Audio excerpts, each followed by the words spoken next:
여러분 안녕하십니까. 중앙선거방송 토론위원회가 주관하는 제21대 대통령 선거 후보자 토론회 진행을 맡은 편상욱입니다.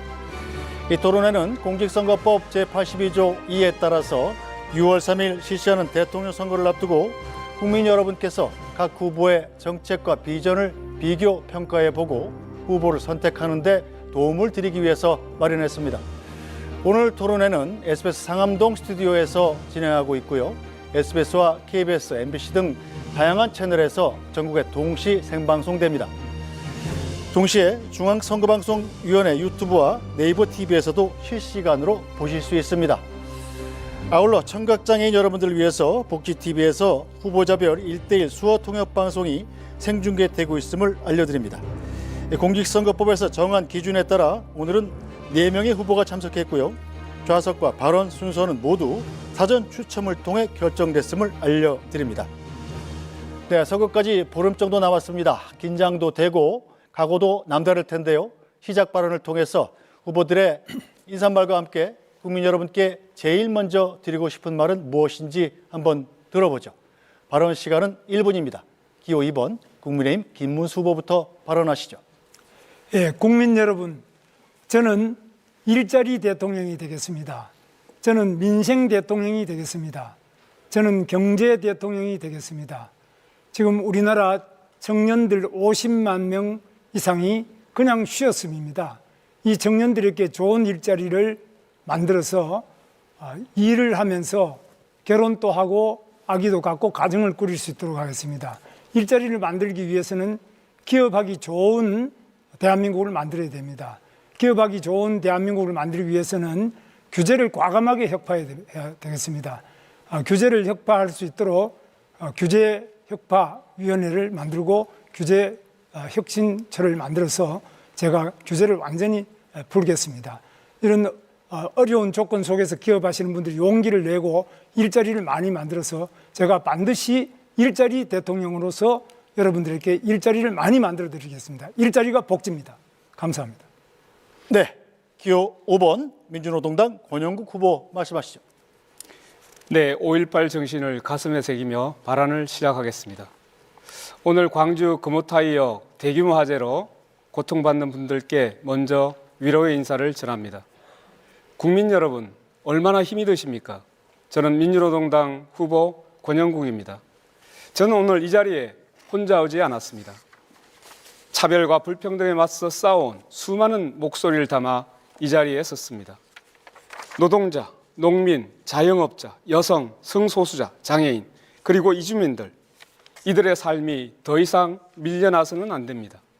열심히 일해도 가난하고 갈수록 주변으로 밀려나는 이 불평등한 세상, 이대로 방치해서는 안 됩니다.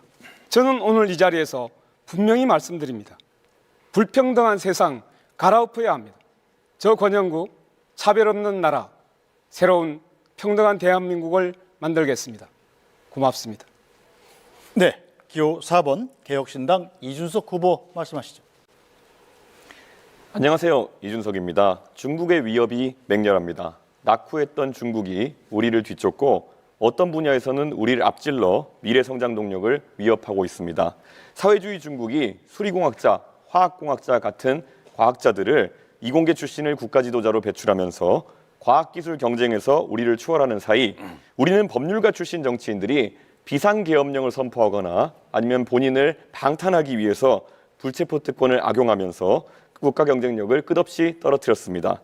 저는 그들과 달리 이공계 출신입니다. 중국을 이기려면 과학기술에 대한 이해는 물론이고 세계 정상들과 자유롭게 소통할 수 있는 유능한 리더십이 필요합니다. 이번 대통령 선거는 과거와 미래의 대결입니다. 우리 대한민국이 낡은 질서를 허물고 압도적으로 새로운 대한민국을 만드는 계기로 삼아야 할 것입니다. 저 이준석이야말로 압도적 새로움, 미래를 연 선택입니다. 감사합니다. 네, 기호 1번 더불어민주당 이재명 후보 말씀하시죠. 존경하는 국민 여러분, 더불어민주당 대통령 후보 이재명입니다. 오늘은 5.18 광주 민주화운동 45주년이 되는 날입니다. 한강 작가가 이런 의문을 가졌다고 합니다. 과거는 미래를 도울 수 있을까? 죽은 자가 산 자를 구할 수 있을까? 그렇습니다. 80년 5월 광주는 2024년 12월에 대한민국을 구했습니다. 그리고 희망을 새롭게 만들어내고 있습니다. 오늘의 이 내란을 극복하는 우리의 노력도 결국 다음 미래 세대들을 구하게 될 것입니다. 이번 선거는 대한민국의 미래를 결정하는 정말 중요한 선거입니다. 누가 대통령이 됐느냐가 아니라 어떤 나라가 되느냐가 결정되는 순간입니다. 유능한 국민의 일꾼, 유용한 도구를 뽑아서 새로운 대한민국, 진짜 대한민국을 꼭 만들고 싶습니다. 네, 각 후보의 시작 발언 들어봤습니다. 중앙선거방송 토론위원회가 주관하는 총 4번의 후보자 토론회 중 오늘은 첫 번째 시간으로 경제 분야에 대해 토론해 보려 합니다. 총 3개의 주제를 준비했습니다. 첫 번째 주제는 사회자 공통질문에 답변하고 시간 총량제 토론으로 진행합니다. 이어서 두 번째, 세 번째는 주제별로 후보들의 공약 발표 이후 주도권 토론으로 공약 검증 토론하고요. 마무리 발언으로 오늘 토론회는 끝이 납니다. 자, 주어진 발언 시간이 끝나면 마이크가 자동으로 음소거된다는 점 유념해 주시고요. 국민 여러분들께서 지켜보고 계시는 토론회인 만큼 정책과 공약을 중심으로 품격 있는 토론을 해주시기 부탁드립니다. 자, 그럼 본격적으로 토론을 시작해 보죠. 첫 번째 주제는 저성장 극복과 민생경제 활성화 방안입니다. 먼저 사회자 공통 질문입니다. 우리 경제는 장기간 저성장 국면에서 벗어나지 못하고 있습니다. 최근 10년간 경제 성장률은 3%대에서 2%대로 떨어졌고 올해 전망치를 0%대로 하향 조정하는 발표가 잇따르고 있습니다. 고금리와 고물가, 내수 불황 등으로 소비와 투자 심리가 위축되고 실질임금 감소와 고용 불안, 자영업자의 누적 적자 등 민생경제 어려움도 이어지고 있습니다. 침체에 빠진 우리 경제를 살리기 위한 대책은 무엇인지 각 후보의 입장을 들어보겠습니다. 답변 시간은 1분 30초입니다. 먼저 권영국 후보부터 답변해 주시죠. 지금 이토록 토론 사실상 1대3 구도입니다.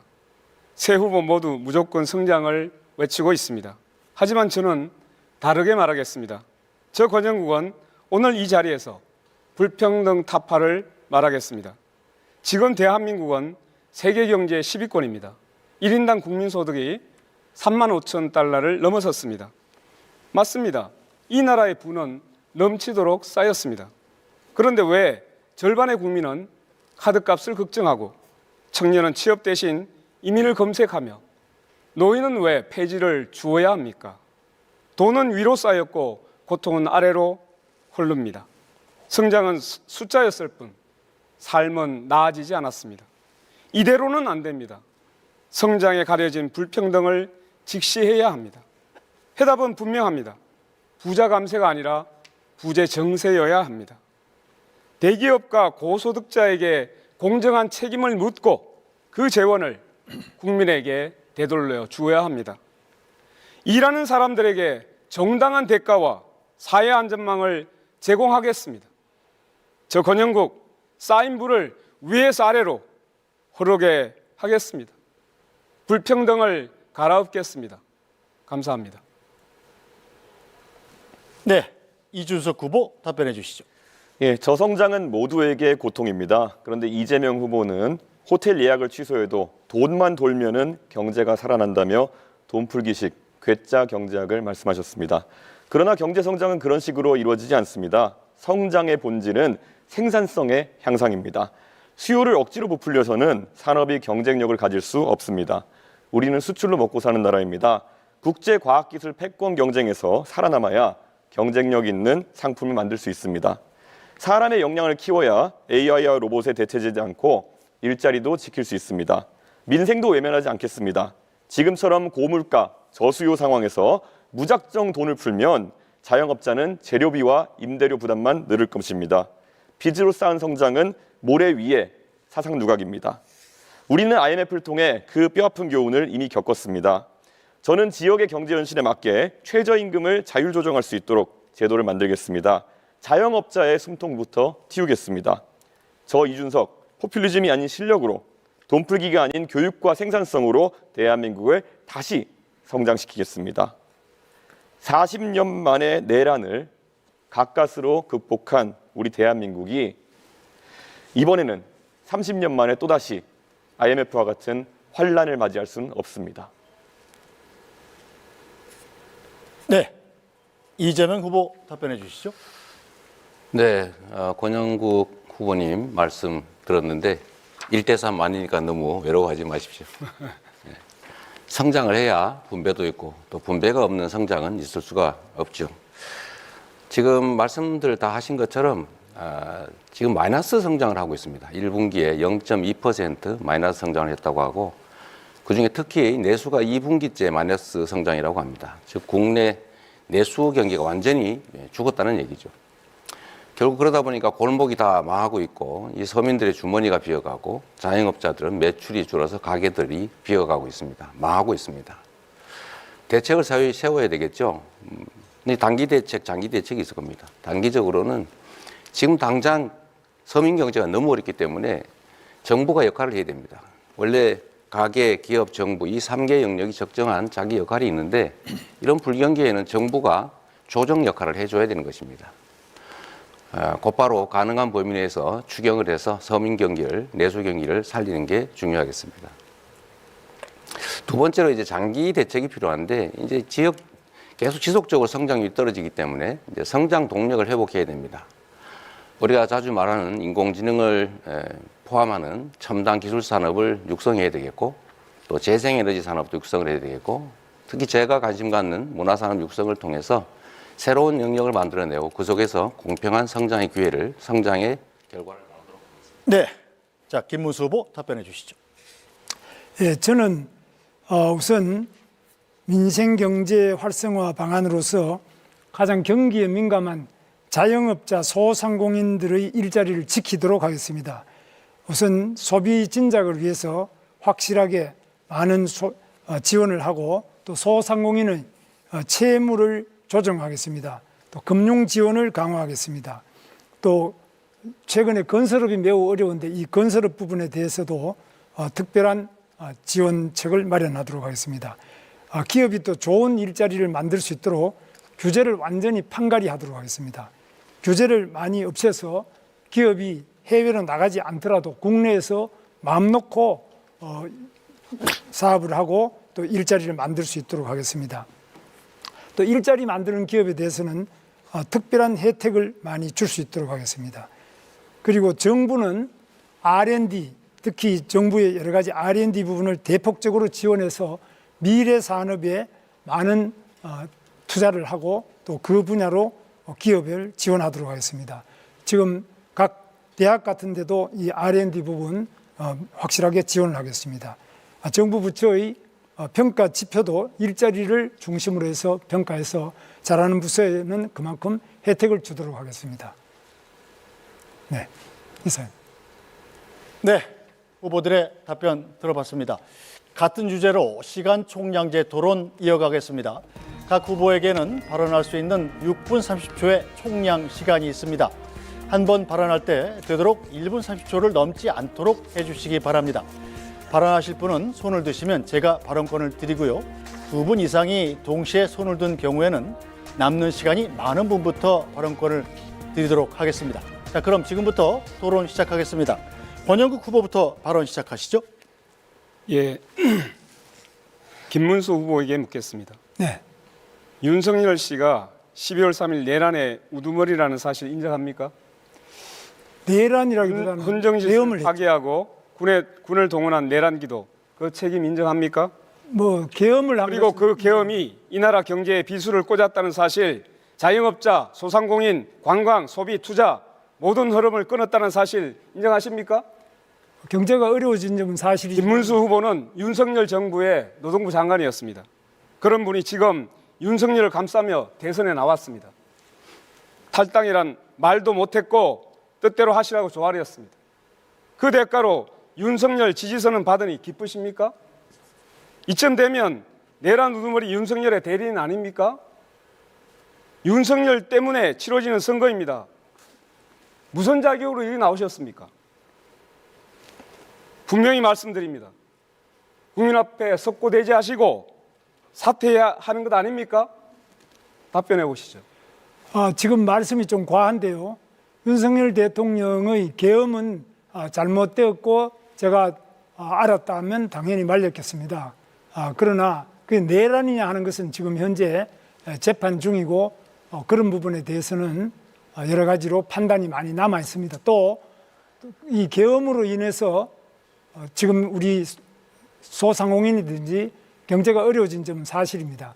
그러나 그에 못지않게 또 김문수 그동안 의원님. 계속 탄핵이다. 김문수 의원님, 이런 많은 어려움 잠깐 때문에 제가 말씀드리겠습니다. 30초 보장을 해주셔야죠. 지금 이것은 총량제입니다. 김문수 의원님, 지금 변명으로 일관하고 있잖아요. 얼마나 내란이 아니라니요. 헌법재판소에서 8대 0으로 내란이라고 분명히 얘기하고 있지 않습니까? 비상계엄이 헌법 위반된다고 분명히 얘기하고 있지 않습니까? 헌법재판소에서 내란은 뺀 거 모르십니까? 잠깐만 기다리세요. 네. 헌정을 유린한 정권이 내란이 아니고 뭡니까? 아니, 그 책임에서 빠져나오는 태도 이거 계속 보이시겠습니까? 헌법재판소에서 내란으로 원래 국회에서 소추를 했다가 국민 여러분. 소추장에서 내란은 뺐습니다. 그래서 윤석열을 지금까지 비호하신 분이 누구입니까? 아니, 얼마나 비호하는 화가 게- 납니까? 근데 우리 권영국 얼마나 의원께서 답답하십니까? 말씀을 경제 토론 똑바로 아닙니까, 해야죠. 이거? 네. 네. 자, 이렇게 하겠습니다. 자, 경제 분야고요. 지금 주제는 저성장 극복과 민생 경제 활성화 방안입니다. 간단히 안내를 드리면 각자 후보들마다 6분 30초의 개인 시간이 있고 개인 시간 안에서 답변도 하시는 것이기 때문에 자신의 시간을 하기 싫으시면 답변을 안 하시면 됩니다. 답변하시는 시간도 개인 시간에서 차감됩니다. 네, 권영국 후보. 마지막으로 정리하겠습니다. 이 부분. 제가 경제 얘기를 해야 되는데 이 아까운 시간에 이 말씀을 드리고자 하는 것은 기본적으로 민주헌정 질서 이것을 유린했던 정당의 그리고 노동부 장관이었습니다. 그리고 윤석열 씨를 비호했던 사람입니다. 진심으로 사과해야 됩니다. 그리고 자격 없다고 생각합니다. 그래서 국민 여러분, 여러분께서 감히 이렇게 부탁드립니다. 내란을 옹호하고 윤석열 씨를 비호했던 사람, 국민 여러분께서 퇴출시켜 주십시오. 네, 이것으로 일단 이 말은 마무리하겠습니다. 네, 다음 발언하실 후보 손을 들어주십시오. 제가 아까 네, 우리 김문수 후보님이 답을 하실 것 같았는데 네. 안 하신다고 하니. 네, 국민 여러분. 지금 내란 얘기를 하는 이유도 아마 권영국 후보의 마음은 이 내란 때문에 경제가 이렇게 나빠졌다. 그래서 책임을 명확하게 해야 그다음 해결책이 생기지 않냐 이런 뜻으로 저는 이해가 됐습니다. 저도 거기에 공감이 됩니다. 일단은 아마 우리 많은 후보들께서 현장을 다녀보시면서 느끼셨을 겁니다. 정말로 시장, 골목, 서민들 너무 어렵습니다. 특히 자영업자들이 완전히 무너졌습니다. 이 자영업자들께서 매출도 오르지 않을 뿐만 아니라 물가도 오르고 해서 지금 평년보다 지금 10만 명 이상이 더 문을 닫았다고 합니다. 물론 새로 신규 창업하는 경우도 줄어들어서 가게들이 정말로 많이 공실이 생기고 있습니다. 저는 그래서 이 문제를 한번 근본적으로 되짚어보자. 김문수 후보님께서 이제 소상공인 자영업자에 관한 정책들을 여러 개 내셨더라고요. 뭐 채무 조정 얘기도 하시고 그러던데 저는 이 코로나 극복 과정에서 다른 나라들은 전부 국가 부채를 늘려가면서 이 자영업자와 국민들을 지원을 했습니다. 근데 우리나라는 정책 방향이 좀 바뀌어서 다 국가가 빚을 안 지고 국민들한테 돈을 빌려줬어요. 그래서 국민들이 빚이 늘어났습니다. 이번에는 이 문제에 대해서 좀 근본적으로 채무 조정 정도를 넘어서서 일정 정도는 정책 자금 대출 부분은 상당 정도 탕감을 해주는 게 필요하지 않냐. 그 얘기를 제가 꽤 오랫동안 했는데 혹시 우리 김문수 후보님 그 점에 대해서 어떻게 생각하시는지 말씀 한번 들어보고 싶습니다.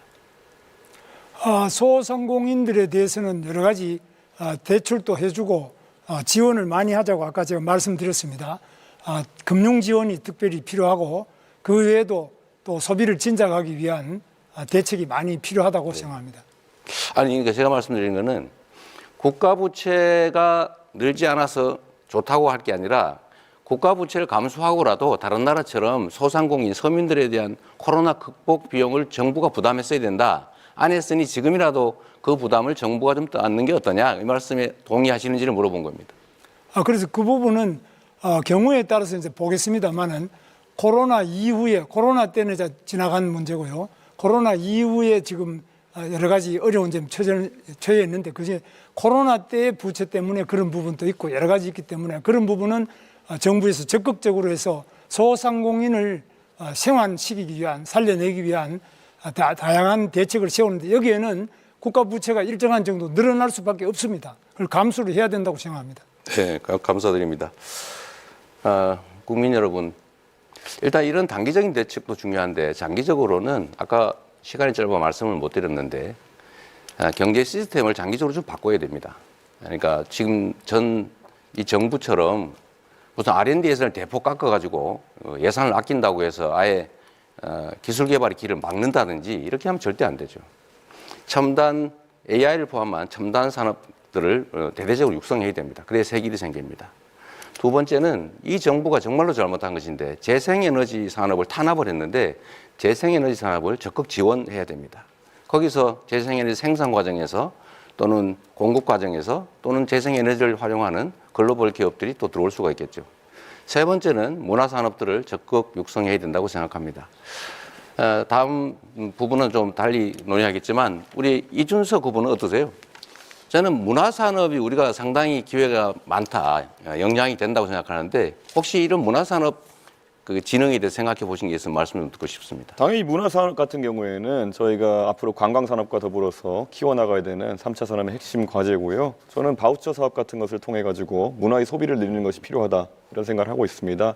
특히 가장 소외받은 부분, 뭐 전통음악이라든지 아니면 고전음악이라든지 이런 부분의 예술가들 같은 경우에는 지금 팝컬처와 다르게 이 수요를 찾지 못해가지고 예술을 영위해 나가는 것 자체에 어려움을 겪고 있습니다. 그래서 일정량의 바우처 제도가 필요하다 이런 생각하고 있습니다. 네. 예, 제가 한번 예. 하겠습니다. 이준석 후보. 국민 여러분 잘 아시겠지만은 정말 앞에 후보들 말씀하신 것처럼 굉장히 민생이 어렵습니다. 그렇기 때문에 우리가 더 조심해야 되는 것은 항상 어려울 때 나타나는 그런 유혹들입니다. 지금 보면 오늘 저는 아마 이재명 후보께서 많은 정책을 얘기하시겠지만은 다 해준다 얘기하실 겁니다. 이것도 해주고 저것도 해주고 다 돈이야 뭐 땡겨 쓰면 된다 이렇게 말씀하실 텐데요. 재정 이익을 부담할 수 없느냐 있느냐 이게 굉장히 중요한 것인데 그 부분에 대해서 기자들이 질문할 때마다 뭐 진성준 의원님도 그렇고요. 그건 나중에 가가지고 집권한 다음에 알아보겠다 이런 식으로 말씀하시는 경우가 많기 때문에 그게 좀 허황됐다 이렇게 생각하는 부분이 있습니다. 자, 이재명 후보님. 네. 그 전 국민 AI 한다고 하셨잖아요. 네. 모두의 AI. 네. 이게 정확히 어떤 방식으로 하겠다는 건가요? 왜냐하면은 지금 뭐 챗GPT 같이 상용화된 서비스 기준으로 하면은 전 국민에게 이런 계정을 보급하려면 뭐 12조 원 가까운 예산이 수반될 것이고 그것이 아니라 만약에 자체 AI를 구축하겠다 뭐 이런 이야기라면은 이건 뭐 전 세계적으로 전무후무한 일이 되겠지만은 결국에는 또 대한민국 IT 산업이 AI가 갈라파고스화되는 거 아니냐 이런 이야기를 할 수 있습니다. 어떤 방식입니까? 너무 비관적으로 보시는 것 같아요. 제가 드리는 말씀은 지금 현재도 지금 우리가 챗GPT를 저 같은 경우는 $22 정도를 주고 이제 유료로 쓰고 있죠. 국내 데이터를 기반으로 한 우리 독자적인 이 LLM을 만들어내면 큰 비용이 개발 단계는 들겠죠. 그래서 해야 될 일입니다. 소위 소버린 AI라고 보통 부르잖아요. 거기에 개발을 집중해서 우리 국민들은 최소한 전자계산기를 쓰듯이 이런 챗GPT를 무료로 쓸 수 있게 하겠다. 근데 생각하는 것만큼 뭐 12조 원이 들거나 그러지는 않을 겁니다. 그러면 개발했을 때 그 개발 주체를 지정해서 뭐 입찰을 할 겁니까? 아니면 잘 만들어진 걸 뭐 고르겠다는 겁니까? 그러니까 말씀드린 대로 우리가 이제 연구개발 예산을 만들잖아요. 그러면 정부가 지원을 하지 않습니까? 어차피 R&D 예산을. 그럼 민간 기업들하고 연합을 해서 공동 개발을 하면 되죠. 운영 주체는 민간으로 하고. 그럼 예를 들어 한 3가지의 AI 시스템이 나왔다고 봅시다. 그럼 하나를 선정하실 겁니까? 아니 그거를 같이 합동으로 연구 개발하면 된다는 거죠. 하나의 단일체 우리 국가만의 그런 AI 그렇죠. 네. 천하통일에서 하나를 만들겠다 이런 말씀이십니까? 가급적이면. 그럼 민간에서 하는 걸 막을 필요는 그렇게 해가지고 어떤 AI 파운데이션 모델이 나올지는 잘 모르겠습니다만은 이거 외에도 보면 지금 이재명 후보에 대해서 많은 지적이 들어오는 게 호텔 경제학이라 들어보셨습니까? 본인이 지어낸 말이죠. 그건 성장을 말한 게 아니고 경제 순환이 필요하다는 걸 극단적으로 단순화해서 설명한 거예요. 그럼 그 경제 순환을 했을 때 이게 결국에는 케인지언 승수 효과 같은 것을 노리고 하신 말씀이십니까? 아니면 어떤 취지입니까? 승수 효과 얘기를 한 거죠. 예를 들면 돈이란 고정돼 있으면 있어도 없는 거와 같죠. 근데 한 번 쓰여지느냐, 두 번 쓰여지느냐, 세 번 쓰여지느냐에 따라서 경제가 순환이 되면 그 자체에서도. 그런데 이 그림 그리신 걸 보면은 도는 과정에서 돈이 사라지지 않고 계속 그 한계 소비 성향이 1로 해가지고 계속 돌거든요. 무한 동력입니까 그러면? 그 그림을 그린 것은 내가 그린 게 아니고. 아 본인 말씀하신 거 그대로 그렸던데요. 어디가 잘못된 겁니까? 예를 들면 그건 예일 뿐이다라고 생각하시면 좋을 것 같아요. 아니 근데 그때 잘못됐다 생각하셨다면 왜 며칠 전에 또 하셨어요? 저는 왜 잘못됐습니까? 그럼 그렇게 1로 계속 돕니까 소비 성향이? 아니, 일로 돌지는 않죠. 그건 극단적인 예를 한번 들어본 거라니까요. 왜 그렇게 단순하세요? 단순하게 말씀하셨잖아요. 근데 이걸 이해하기 가서 쉬우라고 단순하게 말한 거예요. 호텔이 취소한다는 부분까지 완벽하게 그림의 인들을 말씀하셨지 않습니까? 그럼요. 그런 것처럼 경제는 순환이 중요하다. 아니 저는 이재명 후보님께 명쾌하게 좀 해명하실 기회를 드리는 건데 그냥 그게 그런 거다 이러고 가시면 되겠습니까? 저는 충분히 설명해서 이해를 못 하시는 것 같아요. 아 그런 겁니다. 그래요. 예, 이재명 후보님 정년 연장을 하실 계획이라고 이제 들었는데 이렇게 되면 젊은 세대의 일자리는 악영향을 주는 거 아닙니까? 글쎄 그 점에 대해서 동의하기 어렵습니다. 젊은 세대도 많이 동의하고 있고요. 젊은 세대의 일자리와 정년이 늘어나는 일자리가 반드시 일치하지는 않습니다. 그러니까 매번 이런 식으로 답변하실 것 같으면은 정년 연장도 하고 젊은 세대도 일자리가 늘어난다 이렇게 답하실 거면은 도대체 무슨 토론을 하자는 건지 잘 모르겠습니다. 정년 연장을 했는데 어떻게 청년 일자리가 늘어납니까? 너무 극단적이십니다. 예. 예. 네, 제가 그럼 다음. 김문수 후보 발언하시죠. 예. 이재명 후보는 그저께 전북 군산 유세를 가셔가지고 네. 커피 한 잔의 원가가 120원이라고 발언하셔가지고 지금 뭐 굉장히 시끄럽죠. 어떻게 커피 원가가 지금 또 120원이라고 생각하십니까? 역시 이것도 하나의 예인데 이 말에는 맥락이라는 게 있죠. 제가 말씀드린 것은 커피의 원재료 값은 제가 말씀드렸던 2019년 봄경 정도에는 120원 정도 한 게 맞아요. 거기는 인건비나 또는 시설비 같은 게 감안되지 않은 거죠. 그러니까. 원료값이 이 정도 드니까 가게를 바꿔서 지원해 줄 테니 새로 만들어서 닭죽을 파는 것보다는 더 나은 환경에서 더 나은 영업을 하도록 지원해 주겠다. 이 말을 한 건데 그 말을 떼내가지고 그렇게 왜곡하시면. 아니, 그 말씀이 아니고 제 말씀은 그러면 닭죽 파는 사람들에 비해 가지고 커피가 굉장히 돈이 폭리를 취하는 것처럼 이렇게 돼서 굉장히 분노를 많이 하고 있는데 이런 점은 굉장히 저는 안타깝게 생각하고요. 그러니까 원가 자체가 뭔지에 대한 부분이 그렇고 그것만 넘어가겠습니다. 넘어가지 마시고요. 그다음에 기회가 있으니까. 예, 제가 조금 질문하겠습니다. 지금 이재명 후보님은 지금 노란봉투법을 또 대통령이 되시면 밀어붙일 생각입니까? 그동안 우리가 노란봉투법에 대해서는 2번이나 거부권을 행사했습니다. 근데 또 지금 밀어붙일 계획입니까? 그건 대법원 판례가 이미 인정하는 것이고요. 그 국제노동기구에서 다 인정하는 거라서 당연히 해야 됩니다. 그런데 이 노란봉투법은 사실 헌법에도 안 맞고 이거는 민법에도 안 맞고 이 법에 안 맞는 그런 계약 자체로 성립이 되지 않는 부분인데 이게 어떻게 이런 부분에 대해서 이렇게 계속 무리하게 밀어붙이시면 사실 우리나라에서 기업을 할 수 있겠느냐 이죠. 그래서 계약하지 않은 사람들한테도 계속 쟁의를 요구하고 이렇게 해서 될 수 있겠느냐. 그런 점에서 이거는 반드시 제고돼야 될 점으로 봅니다. 그다음에 또 하나 묻겠습니다. 이건 반도체 질문이었어요? 특별법. 예, 질문이었어요? 조금 반도체 특별법을 제정하는데 원래 이재명 후보께서는 처음에는 이걸 왜 그거 못 해주겠나 이러다가 나중에 주 52시간제 예외라도 이거 해달라는 최소한의 요구입니다. 이거는. 그런데 이런 부분에 R&D를 하고 연봉이 상당히 높고 건강권이 보장되면은 주 52시간제 예외를 해달라는 거 이 법도 안 해줘가지고 제가 고용노동부 고시로서 그냥 그걸 해드렸습니다. 그런데 이렇게 하고 본인이 이 뭐 기업을 지원하겠다, 또 반도체 부분을 지원하겠다 이렇게 말씀하시는데 이게 상당히 모순되는 이야기 아닙니까? 말씀을 드리면 노동부 장관으로 본인이 직접 그렇게 말씀하셨죠. 3개월 단위의 유연제를 6개월로 늘려주면 충분하다. 네. 노동시간을 총 노동시간을 늘리지 않고 노동시간 변형에 따른 수당을 다 지급한다면 기존에 있는 제도를 활용하는 것보다 좋은 제도가 아니어서 필요하지 않다. 그러니까 그 6개월로 늘린 걸 도와달라는 게 정부 입장이었잖아요. 그렇습니다. 그런데 뭐 어쩌라고요? 그런데 이게 지금 기존에 있는 것도 그렇지만 지금 현재 우리나라 반도체는 시간을 싸움하는 그 속도 경쟁인데 이 속도전에서 일정한 정도로 열심히 이걸 따라잡지 않으면은 이거는 도저히 지금 중국도 우리를 추격하고 있고 또 대만은 이미 추월했습니다.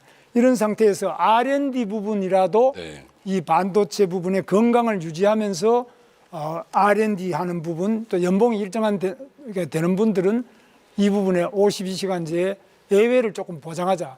이것도 안 해주면서 어떻게 그럼 우리나라 기술은 어떻게 개발하고 다른 나라하고 경쟁이 되겠습니까?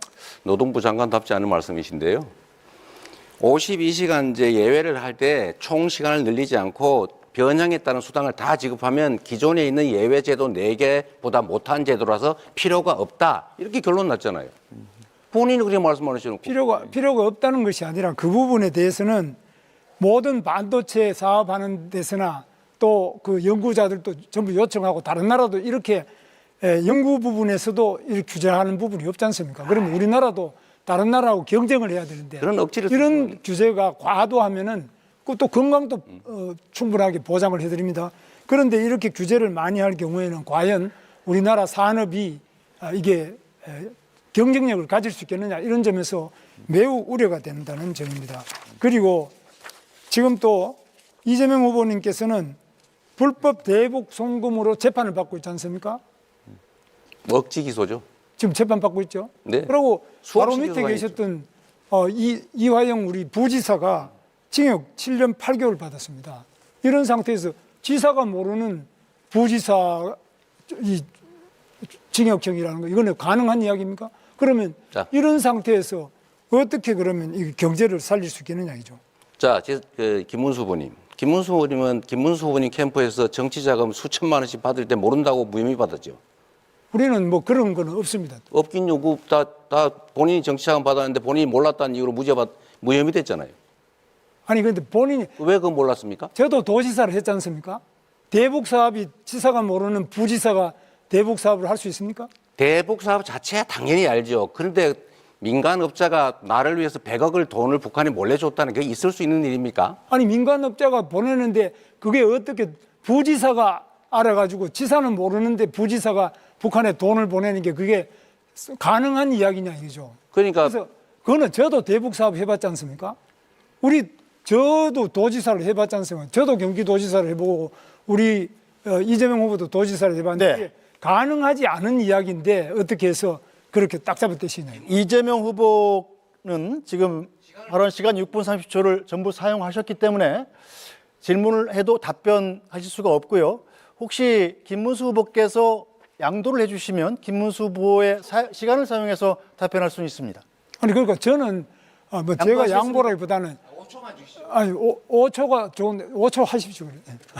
김문수 후보님 두 번이나 김문수 후보님 측근들이 경기도 산하견에서 정치자금 불법으로 모금해서 처벌받았는데 김문수 후보님 왜 몰랐습니까? 네. 그거하고는 전혀 다른 문제죠. 이거는 아시다시피 대북 사업은 지사가 모르는데 부지사가 할 수 없는 사업이죠. 대북 사업과 관련돼서 뇌물을 준 건 다른 거죠. 네, 이재명 후보는 발언 시간을 전부 사용하셨습니다. 자, 아까부터 지금 이준석 후보가 손을 들고 있는데요. 일단 이준석 후보께 발언권을 넘기겠습니다. 네, 하시죠. 예, 김문수 후보님, 기본소득이라는 정책에 대해서 어떻게 생각하십니까? 그건 뭐 말이 안 되는 이야기죠. 그 기본소득이라는 게 말이 안 되기 때문에 이재명 후보도 지금 아마 주장 안 하는 걸로 알고 있습니다. 국민의힘에 입당을 언제 하셨죠? 최근에? 제가 입당한 거요. 예. 저는 4월에 했습니다. 근데 국민의힘의 지금 정강 정책을 살펴보면은 기본소득을 실천하겠다라는 내용이 들어가 있습니다. 그런데 이것을 알고 그 정강 정책에 동의해서 입당하신 것인지 아니면 정치적 상황 때문에 입당하신 것인지 궁금합니다. 그 부분은 뭐 저는 잘 몰랐습니다만. 예. 그러면 뭐 이런 상황에서 기본소득에 대해 가지고 그럼 입장을 이제 당 차원에서 바꿀 생각이 있으십니까? 지금 당 정강 정책대로라면 한다고 돼 있습니다. 그런데 그 부분은 제가 검토해보고 만약 그런 게 있다면 기본소득은 사실 개념 자체가 맞지 않다고 저는 생각합니다. 예, 알겠습니다. 네, 김문수 후보도 발언 시간을 6분 30초 모두 사용하셨습니다. 자, 이제 권영국 후보와 이준석 후보만이 시간이 남아 있습니다. 네. 권영국 후보. 예. 네, 아까 얘기를 듣다가 기회를 놓쳐버렸는데요. 노란봉투법이 말도 안 되는 법이라고 합니다. 악법이라고 합니다. 노란봉투법이 진짜 사장에게 교섭하자는 게 악법입니까? 그리고 손해 말을 하시면 안 됩니다. 잘 들으십시오. 자기가 행한 그 책임에 따라서 손해배상을 청구하도록 하는 법이 악법입니까? 도대체 이해할 수 없는 이야기를 합니다. 김문수 장관이 예전에는 노동운동의 상징이라고 얘기를 했습니다. 그런데 헌법에 있는 33조 노동 3권에서 보장하고 있는 진짜 사장에게 교섭할 수 있는 권리, 단체 교섭권입니다. 그 교섭권이 악법이라고요? 엉터리라 말도 안 된다고요? 도대체가 노동부 장관을 어디로 해먹었습니까? 두 번째, 손해배상 청구를 각자의 책임에 따라서 하자는 것이 어떻게 민법에 위반됩니까? 법을 모르시면 그런 얘기하면 안 됩니다. 정말로 부끄럽습니다. 그리고 주 50시간 얘기를 하시는데요. 지금 시대에 노동시간 늘려가지고 산업 경쟁력을 살리겠다? 이거 어느 나라 얘기하고 있습니까? 잘 보십시오. SK 하이닉스는 주 43시간 이상을 일하지 않습니다. 삼성전자에서 지금 문제가 생겼습니다. HMC라고 하는 오히려 기술력에서 SK 하이닉스가 훨씬 앞서 있습니다. 이건 기술력의 문제를 가지고 노동자들의 노동시간을 얘기하고 있는 것은 정말로 잘못 짚고 현실을 모르는 얘기를 하고 있는 겁니다. 그래서 민주당에서도 잘못 이해를 하고 있는 거예요. 여기까지 하고 넘어가겠습니다. 제가 답변할 시간. 네, 답변할 시간 없습니다. 권영국 후보께서 시간을 양도하지 않으시면 김문수 후보께서는 시간을 다 사용하셨기 때문에 다음 토론에서 말씀하실 기회가 생깁니다. 네, 네, 계속 제가 먼저 하시죠. 네, 이준석 네, 후보. 하겠습니다. 예, 아까 제가 이재명 후보에게 인터넷상에서 일리 핫해진 호텔 경제학에 대해서 이제 여쭤봤는데요. 사실 답변을 제대로 안 하셨습니다. 그래서 이게 케인지언 승수 효과라는 식으로 답변하셨는데요. 그렇게 한다 하더라도 모델이 맞지 않는다라는 점 말씀드리고요. 이게 사실 현대통화 이론이라고 하는 그것에 가깝게 이제 구현되어 있는데요. 이것이 나중에 실제 구현된 사례가 짐바브웨나 아니면 베네수엘라인데 그 나라들이 어떤 하이퍼 인플레이션이라든지 그런 복지 과잉 때문에 경제적으로 곤란을 겪었는지는 우리 국민들이 아실 것이다 이렇게 생각합니다. 사실 이 모델이 동작한다고 하면요, 이렇게 서로 처음에는 외상 취소 이런 거였지만은 돈을 갚고 이런 과정 속에서 실제 경제가 돌아갈 수 있다는 주장이라면요, 너무 쉽습니다. 예를 들어 어떤 지자체장이 법인카드를 들고 가가지고 온대 정육점에다가 소고기 결제하고 그다음에 과일 가게 과일 결제하고 그럼 몇천만 원씩 결제한 다음에 나중에 취소하면은 그 동네 경제가 돈다는 그런 이론인데요.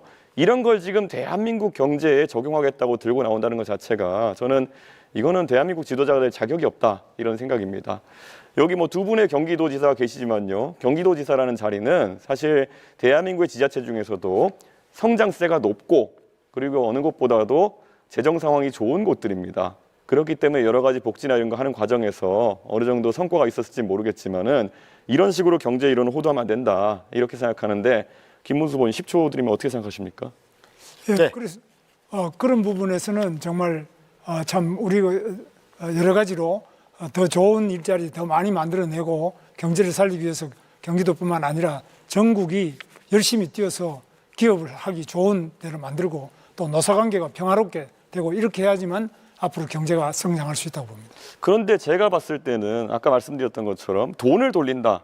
경기도지사를 하셨기 때문에 알겠지만은 성장하지 않고 이런 식으로 지역 화폐를 돌린다 이런 식으로 해가지고 사람들의 소득이 높아지고 이런 게 가능한지 행정을 해보셨으니까 궁금하거든요. 그거는 이미 학계에서도 다 그거는 불가능하다. 그거는 그냥 안 된다는 게 다 나와 있고요. 실제로 지금 경기도에서도 할 수 있는 것이 기업을 유치하거나 또는 불가피하게 어려운 분들에 대해서는 무한 돌봄, 복지를 해줘야 됩니다만 가만히 있는 사람한테 괜히 그냥 돈을 나눠준다든지 이런 발상 자체가 잘못됐습니다. 그건 굉장히 도덕적 해이와 우리 경제를 망치고 정신을 망치는 일이라고 생각합니다. 알겠습니다. 네, 권영국 후보. 네, 그 민생 경제와 관련해서 가장 어려운 부분 한번 말씀을 한번 드려보겠습니다. 지금 이 나라에는 1,300만 명의 그 노동자가 근로기준법의 보호를 받지 못하고 있습니다. 5인 미만 사업장 노동자들, 아르바이트, 특수고용직, 플랫폼 노동자, 프리랜서, 고용인 없는 자영업자들이 무권리 상태에서 일을 하고 있습니다. 근로기준법은커녕 최저임금도 4대 보험도 퇴직금도 없습니다. 노조도 만들기 힘들고 해고돼도 구제받을 방법이 없습니다. 저 권영국이 이렇게 말씀드립니다. 일하는 모든 노동자들에게는 최저임금, 4대 보험, 퇴직금 정도는 보장받아야 하는 이런 사회가 되어야 합니다. 노동이 강한 나라가 선진국입니다. 이 부분에 대해서 일하는 모든 노동자들에게 최소한 최저임금, 4대 보험, 퇴직금 이거 보장받아야 되지 않겠습니까? 제가 10초만 드리겠습니다. 이재명 후보님께 답변 주시죠. 앞으로 당연히 그런 방향으로 가야죠. 다만 경제력이 감당할 수 있느냐 문제일 텐데 저는 우리 경제력 수준이 지금도 어느 정도는 되고 지금 하자는 건 아니고 경제력 수준을 좀 올려서 그게 가야 된다고 생각합니다. 네네. 네. 자, 계속하겠습니다. 지금 여러 가지 이제 재정이 쓰여야 할 그 여러 투자도 말씀하시고 하시는데 윤석열 정부는 부자 감세에 밀어붙였습니다. 법인세, 상속세, 종부세 다 낮추고 이 부담들이 서민에게 전가되고 있습니다. 그런데 이런 감세 때 안타깝게도 민주당도 국회에서 합의를 했습니다. 정말 유감입니다. 지금 현재 기후위기, 관세, 전쟁 이런 상황에서 확대 재정이 필요할 텐데 부자 감세를 계속 서로 경쟁적으로 하고 있어서 대단히 유감스럽습니다. 저는 복구하겠습니다. 네, 권영국 후보도 총량 시간을 모두 사용하셨습니다. 이준석 후보만 45초 남아 있습니다. 예, 최근에 양당에서 4.5일제, 주 4.5일제 하겠다는 이야기를 하고 민주당 같은 경우에 4일제까지 가겠다 이런 말씀을 하고 계시는데요. 저는 궁금한 것이 임금의 감소가 없는 주 4.5일제를 어떻게 하겠다는 것인지 말 그대로 기업에게 온팡지게 다 넘기겠다는 건 아닌지 이재명 후보 입장이 궁금합니다. 10초 드리겠습니다. 당연히 임금 감소가 없이 4.5일제로 가야 되고요. 그거는 앞으로 우리가 점진적으로 타협을 통해서 나아가야 된다. 우리 방향을 얘기하는 겁니다. 예, 지금 확인하신 것처럼 이재명 후보는 어떻게가 빠져 있고 그냥 이렇게 하겠다 저렇게 하겠다 이런 말씀만 하고 있습니다. 원래 사람들이 어려울 때 옆에 사이비 종교가 다가오는 것처럼 가장 위험한 형태의 사람이다 말씀드리겠습니다. 네, 자, 네 후보 모두 시간 총량 6분 30초씩을 모두 사용하셨습니다. 첫 번째 토론은 여기서 마치겠습니다.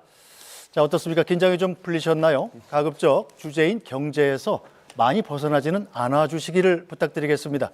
이번에는 공약 검증 토론으로 진행해 보겠습니다. 후보들의 핵심 공약 발표를 먼저 듣고 주도권 토론으로 서로를 검증하는 방식입니다. 바로 진행해 보겠습니다. 주제는 트럼프 시대의 통상 전략입니다. 트럼프 행정부 출범 이후에 미국의 보호무역주의와 상호관세 정책이 실현되면서 통상 전쟁이 격화하고 있습니다. 이에 따라 경제 불확실성이 커지는 가운데 경기 둔화의 문제도 심각한 상황입니다. 이에 대한 각 후보의 공약을 들어보겠습니다. 발표 시간은 1분 30초입니다. 순서에 의해서 이준석 후보부터 공약 발표 시작하시죠. 트럼프 행정부의 통상전쟁은 아메리카 퍼스트라는 구호 아래 시작됐습니다. 그러나 미국도 자국 내 산업과 소비자에게 피해가 전가된다는 사실을 깨닫고 최근에는 전략을 수정했습니다. 이 사례에서 우리는 깨닫습니다. 상대가 거칠게 나올수록 냉정하고 전략적으로 대응해야 합니다. 국익은 감정이 아니라 치밀한 계산 위에서 세워져야 합니다. 이제 대한민국은 과거와 다릅니다. 반도체 배터리 분야에서 세계적인 경쟁력을 확보했고 방산과 조선업 역시 전략산업으로 성장했습니다. 뿐만 아니라 우리 대한민국은 베트남 전쟁부터 우크라이나 전쟁까지 미국의 안보 전략에 지속적으로 기여한 국가입니다. 따라서 우리는 한미 양국이 단순한 교역국이 아니라 안보와 전략을 공유하는 우방국이라는 인식을 확실하게 해야 합니다. 여기에 중요한 조건이 하나 있습니다. 미국과의 연대를 공고히 하기 위해서는 일본과의 관계 또한 실용적으로 관리해야 합니다. 그런데 이재명 후보는 일본 문제를 정치적으로 이용해온 바가 있습니다. 그리고 과거에 일본을 적성 국가라고 표현하기까지 했습니다. 이런 접근으로는 외교 안보의 복잡한 전략 환경을 감당할 수 없다고 생각합니다.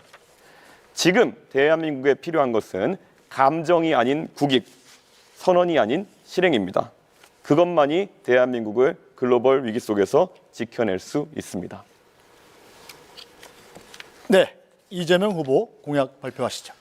네, 트럼프 대통령이 취임하면서 국제 경제 질서가 요동치고 있습니다. 물론 그 트럼프 취임 이전에도 이제 국제사회가 이미 자국 중심주의, 보호무역주의로 회귀하고 있었지만 트럼프 취임으로 인해서 이게 극단화된 것 같습니다. 특히 관세 정책을 통해서 이제 우방국까지 상당히 높은 강도의 압박을 하고 있습니다. 지금 당장 대한민국의 수출 기업들이 곤란을 겪고 있습니다.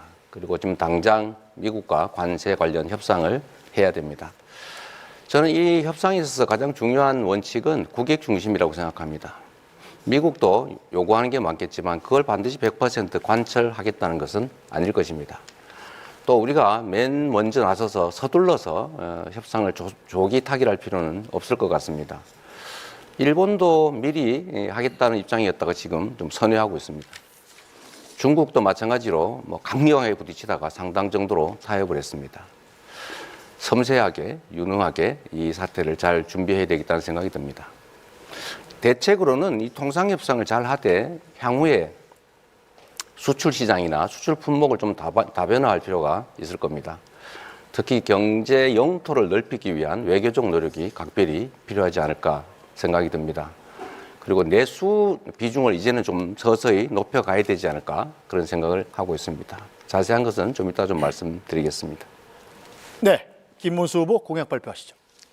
네, 지금 트럼프 대통령과 이 관세 협상부터 여러 가지 한미 간의 현안 문제를 협상을 해야 되는데 트럼프 대통령과 협상에서는 가장 중요한 점이 신뢰입니다.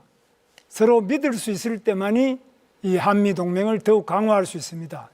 가장 트럼프 대통령과 저가 가장 우호적인 관계, 여러 가지 신뢰적인 관계가 형성되어 있습니다. 따라서 이런 신뢰를 바탕으로 한미 정상회담을 제가 당선되면 바로 정상회담을 개최를 해서 저희들의 여러 가지 문제, 한미 간의 현안 문제는 단순히 통상 문제만이 아니라 주한미군의 문제, 북한의 핵 무기에 대한 대응, 그리고 중국과의 관계, 또 러시아 문제, 우크라이나 문제, 여러 가지 문제가 있습니다. 우리 한국과 미국 사이는 여러 가지 측면에서 서로 가치를 공동으로 공유하고 있고 또 이익을 공동으로 공유하고 있습니다. 그렇기 때문에 이런 한미의 신뢰를 바탕으로 해서 관세 문제나 이런 문제를 7월 8일 관세가 유예되는 것이 종료되기 전에 성공적으로 끝내도록 하겠습니다. 네, 권영국 후보 공약 발표하시죠.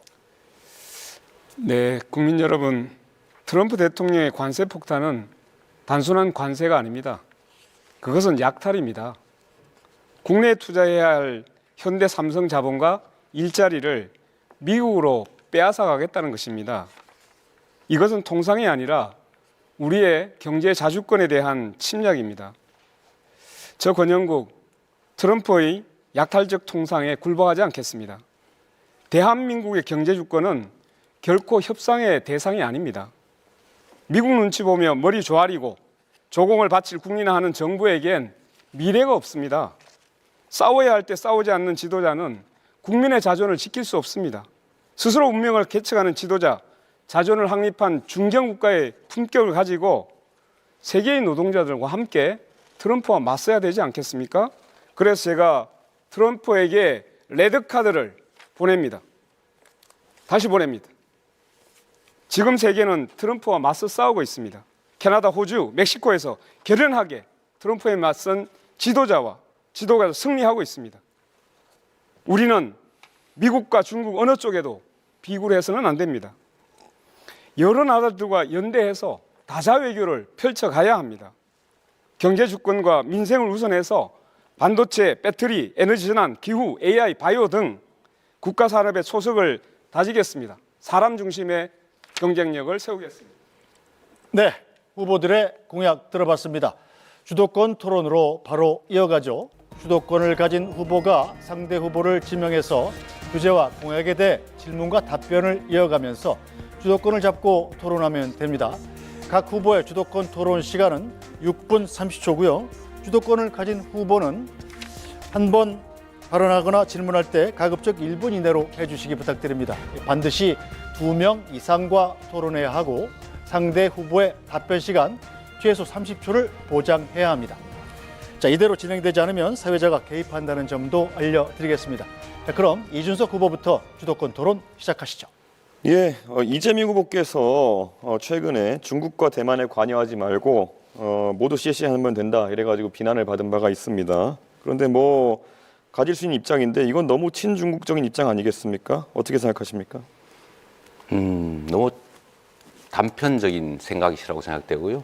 제가 드리는 말씀은 국익 중심으로 판단해야 되고 대만과 중국 간의 그 분쟁에 우리가 너무 깊이 관여할 필요가 없다. 현상을 존중하고 우리는 거리를 유지해야 된다. 대만과 중국이 다투면 뭐 대만에도 좋은 관계를, 중국에도 좋은 관계를, 다른 나라도 좋은 관계를 유지할 필요가 있다. 제가 그런 취지의 말씀을 드린 것이고요. 중국 친중이다 이렇게 생각하는 것은 참 그 정치인으로서는 좀 적절치 않은 표현 같습니다. 예, 그런데 이런 관점에서는 그러면은 앞으로 국제적 분쟁이 발생했을 때 다른 나라도 우리에 대해서 비슷하게 생각할 수 있는 거 아닙니까? 미국 입장에서 트럼프가 뭐 한국이 북한하고 좀 싸우면 어때? 우리 그냥 둘 다 CS하면 되지 이렇게 나오면 곤란한 거 아닙니까? 일반적인 사례와 특수 상황에 대한 사례를 좀 구분하시면 좋을 것 같아요. 그냥 뭐든지 극단화시키는데 지금 통상적인 외교와 통상적인 무역 그리고 통상적인 국제관계의 얘기를 한 것이고 침략을 한다든지 전쟁이 벌어진다든지 하는 상황이 벌어졌을 때는 그 상황 또 다른 것이죠. 계속 말을 돌리고 계신 게 잠깐만 제가 답변할 때 좀 하게 하고 하시죠. 네, 답변 30초 시간을 보장하셔야 그래서 됩니다. 그런 점들에 대해서는 극단적으로 좀 판단하지 않으시면 좋겠습니다.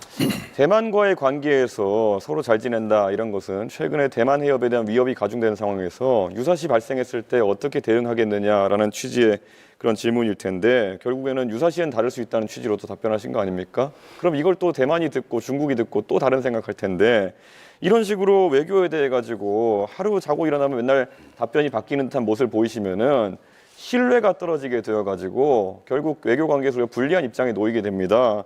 결국 양안 관계가 발생했을 때 유사시 상황이 발생했을 때 개입하겠다는 겁니까? 안 하겠다는 겁니까? 침략을 당했을 때 대만이 모든 상황들을 가정을 해가지고 극단화시켜서 판단하면 문제가 생깁니다. 상황이 전개가 됐을 때 그 상황에 맞춰서 유연하게 판단해야 되고 그 판단의 기준은 역시 대한민국의 국익이라야 되고요. 그럴 때 일단 어떤 걸 가정했다고 해서 그대로 밀고 나가면 절대로 안 되죠. 이 외교 관계는 특히 격변하기 때문에 상황에 따른 판단들을 달리 해야 됩니다. 지금 어떤 상태를 가정하고 결정해놓고 상황이 바뀌어도 그대로 가겠다 하는 것은 정말 위험한 생각입니다. 예. 이재명 후보의 공약 중에 보면요. 해남의 솔라시도 그 부지에다가 결국에는 데이터 센터를 왕창 만들겠다. 그리고 그를 위해 가지고 풍력 발전, 서남 해안의 풍력 발전을 많이 활용하겠다 이런 말씀하시는데요. 네. 우선 기본적으로 풍력 발전이 데이터 센터의 안정적인 운영을 위한 알맞은 에너지원이라 보지 않습니다. 그렇기 때문에 결국에는 전라도에선 위에 영광의 원전이라든지 아니면 여수에 있는 화력발전소 등을 이용해가지고 전력을 공급해야 될 것으로 보이는데요. 왜 굳이 그런 불안정한 풍력발전 전원이 있는 곳에다가 이런 데이터 센터를 공약하게 되었는지 의문이고요. 그리고 지금 풍력발전 같은 경우에는 개발 및 운영의 66%, 제조의 83.4%, 금융의 100%가 외국에 넘어가 있고 대부분 그게 중국 쪽입니다. 터빈 분야에서도 보면은 우리나라 업체 점유율은 28%에 불과합니다. 그런데 이런 식으로 전력 생산 단가도 높고 실제로 중국이 많이 장악하고 있는 풍력 발전 시장에 대해 가지고 계속 이렇게 우호적인 발언하는 이유가 무엇인지 궁금하고요. 풍력 발전 같은 경우에는 태풍이 불어서 25m/s 이상의 바람이 불게 되면은 가동을 중지해야 됩니다. 그런 데이터 센터의 기본적인 조건이 뭐냐면은 안정적인 전력 공급입니다. 그럼 아까 말했던 것처럼 영광에서 여수에서 전력 끌고 와야 되고 데이터 케이블 같은 것도 부산에서 끌고 와가지고 이걸 해야 되는데 도대체 중국을 위한 것이 아니라면은 이게 누구를 위한 것입니까? 자꾸 저를 친중으로 한번 몰아보려고 애쓰시는 것 같은데 매우 부적절하다는 생각이 들고요. 원래 이 데이터 센터들은 기본적으로 재생에너지를 쓰는 게 지금 표준이죠. 재생에너지는 기본적으로 간헐성이라고 하는 불규칙성이 본질입니다. 그래서 이 SS라고 하는 시스템을 넣는 거죠. 에너지 스토리지 시스템을 만들어서 많을 때는 저장하고 적을 때는 공급하고 또 기저전력도 공급할 수 있기 때문에 불가능하다 생각하는 것 자체가 좀 잘못된 생각인 것 같습니다. 그 ESS라는 것도 하루 이틀 버티고 2, 3일 버티는 것이라서 제가 구체적으로 태풍 같은 상황이 발생해가지고 4, 5일 동안 만약 풍력발전기가 가동하지 않게 되면은 계통 자체가 흔들리게 된다라는 말씀을 드리는 건데 그렇게 자꾸 피상적으로 말씀하시면은 토론이 되지 않습니다. 그래서 김문수 부님께 여쭤보겠습니다. 네. 김문수 후보님께서 인력 양성에 대해서 말씀하실 때 네. 수출 전문 인력을 10만 명 양성하겠다 하셨는데요. 이게 AI 전문 인력도 20만 명 양성하시겠다 그러고 뭐 좀 규모가 큰 인재 양성 프로젝트를 얘기하시는데요. 지금 한 해에 20만 명씩 태어나는 상황 속에서 수출 전문 인력 10만 명은 어떻게 양성하겠다 하신 건지 궁금합니다. 어떤 사람들입니까? 수출 전문 인력은 꼭 미국이나 이런 데만 수출하는 것이 아니라 전 세계적으로 지금 많이 지금 우리나라 수출도 되고 있기 때문에 그런 부분에서 대학교에 관련 학과만이 아니고 또 인문계, 그냥 예능계, 체육계 이렇게 나온 분들도 세일즈를 한다든지 수출 부분에 대해서 각 전문 기관이나 또 기업에서도 지금 하고 있습니다. 이렇게 해서 1년에 뭐 10만 명, 20만 명 하는 게 아니고 제 임기 중에 그렇게 한다는 이야기입니다. 예. 이재명 후보께서 옛날에 2023년에 윤석열 대통령이 미국의 대중국 반도체 판매 통제 요구를 수용하면은 직권남용이다 이렇게 말씀하셨습니다. 형사적 죄가 된다고 말씀하신 건데요. 이런 미국의 요구에 대응해야 된다. 결국 불응하라는 얘기인데요. 사실 이렇게 얘기하실 것 같으면 최근에 HMM의 본사 이전이라든지 이런 것에 개입하시는 것도 직권남용죄에 해당할 수 있다 이렇게 볼 수 있을 텐데요. 왜 윤석열 대통령은 기업에 대해서 얘기하면 직권남용이고 이재명 후보는 할 수 있다라는 입장인지가 궁금합니다. 예, 이재명 후보. 네, 자 이준석 질문하신 후보의 거예요? 주도권 시간이 끝났기 때문에 자 다음 이제 이재명 후보의 주도권 토론 시간입니다. 답변부터 알겠습니다. 시작하셔도 됩니다. 네, 뭐 별로 중요하지 않은 얘기라서 간단하게 말씀을 드리면 제가 강제로 하겠다는 게 아니고 수출 금지는 강제죠. 부산으로 이전하도록 유도하는 것은 강제가 아니죠. 그런 구분을 좀 하시는 게 좋을 것 같고요. 이 관련이 있어서 미리 좀 말씀을 드리는데 뭐든지 극단적으로 단정하고 전제를 왜곡해서 질문을 하거나 주장을 해요. 예를 들면 제가 말씀드린 것은 경제는 순환이다. 이걸 설명한 거지 그렇게 하겠다라고 한 게 아닌데 그렇게 하면 안 된다 이렇게 주장하잖아요. 그거 잘못된 거죠. 이게 국민의힘 출신들의 일반적 특성인지는 모르겠는데 김문수 후보도 비슷하시더라고요. 제가 커피 원가 얘기를 한 것은 그 원재료 값이 이만큼밖에 안 드는데 시설 잘 갖춰서 팔면은 다른 전업하면 오히려 도움이 된다 이 얘기를 한 건데 이거를 왜곡을 해가지고 그 국민의힘 비대위원장이신가요? 그 김용태 의원이신가? 다운표를 쳐가지고 이재명 후보가 원가가 120원인데 비싸게 판다. 비싸게 팔고 있다. 라면서 자영업자를 공격했다고 왜곡 조작을 했더라고요. 좀 그러지 않으면 좋겠다는 생각이 들고요. 그 다음에 아까 이게 경제가 그냥 정부 재정을 투자하면 효과가 없다 이런 취지의 말씀을 하시는데 제가 그냥 질문은 아니고 그냥 주장이에요. 뉴딜이라고 들어보셨는지 모르겠어요. 이 경기가 침체가 되면 정부가 재정을 투자해서 그냥 일자리도 만들고 무료로 그 지원도 하고 이렇게 해서 경제가 다시 활력을 찾지 않습니까? 이거는 기본이다. 정부 재정의 역할, 금융의 역할이라고 하는 것은 본질적으로 있는 거죠. 그 말씀 드리고 아까 주제에서 가능하면 벗어나지 않는 질문을 한번 드려보겠어요. 김문수 후보님. 네. 지금 이 경제가 대한민국 경제가 마이너스 성장, 0% 성장 이렇게 된 데에 대해서 국민의힘의 책임, 또 윤석열 정권의 주무장관으로서 책임감 느끼거나 아니면 죄송하다는 생각 안 드십니까? 저희는 매우 죄송하게 생각하고 또 어려운 점이 많지만 이재명 후보의 책임도 매우 크다. 그래서 이재명 후보께서는 우리가 하려고 하면은 전부 반대를 합니다. 그래서 기껏 만들어내는 것이 노란봉투법, 중대재해처벌법, 반도체 특별법 이런 것도 반대하시고요. 지금 본인이 약속한 것도 전부 어깁니다. 그러니까 경제가 살아날 길이 없습니다. 지금 그 대통령도 잘못한 것이 계엄이라든지 이런 것은 반대합니다만 충분히 들었고요. 법을 자꾸 이상한 법을 만들어가 충분히 기업을 할 수 들었고요. 없게 만듭니다. 그래서 네. 지금 네. 기업들이 해외로 계속 그만. 빠져나갑니다. 30초를 넘어가면 주도권을 가진 후보가 제지할 수 있습니다. 일단은 국민의힘에서 뭘 하려고 했는데 민주당이 뭘 막았다는데 구체적으로 예를 한번 들어봐 주시면 좋겠고요.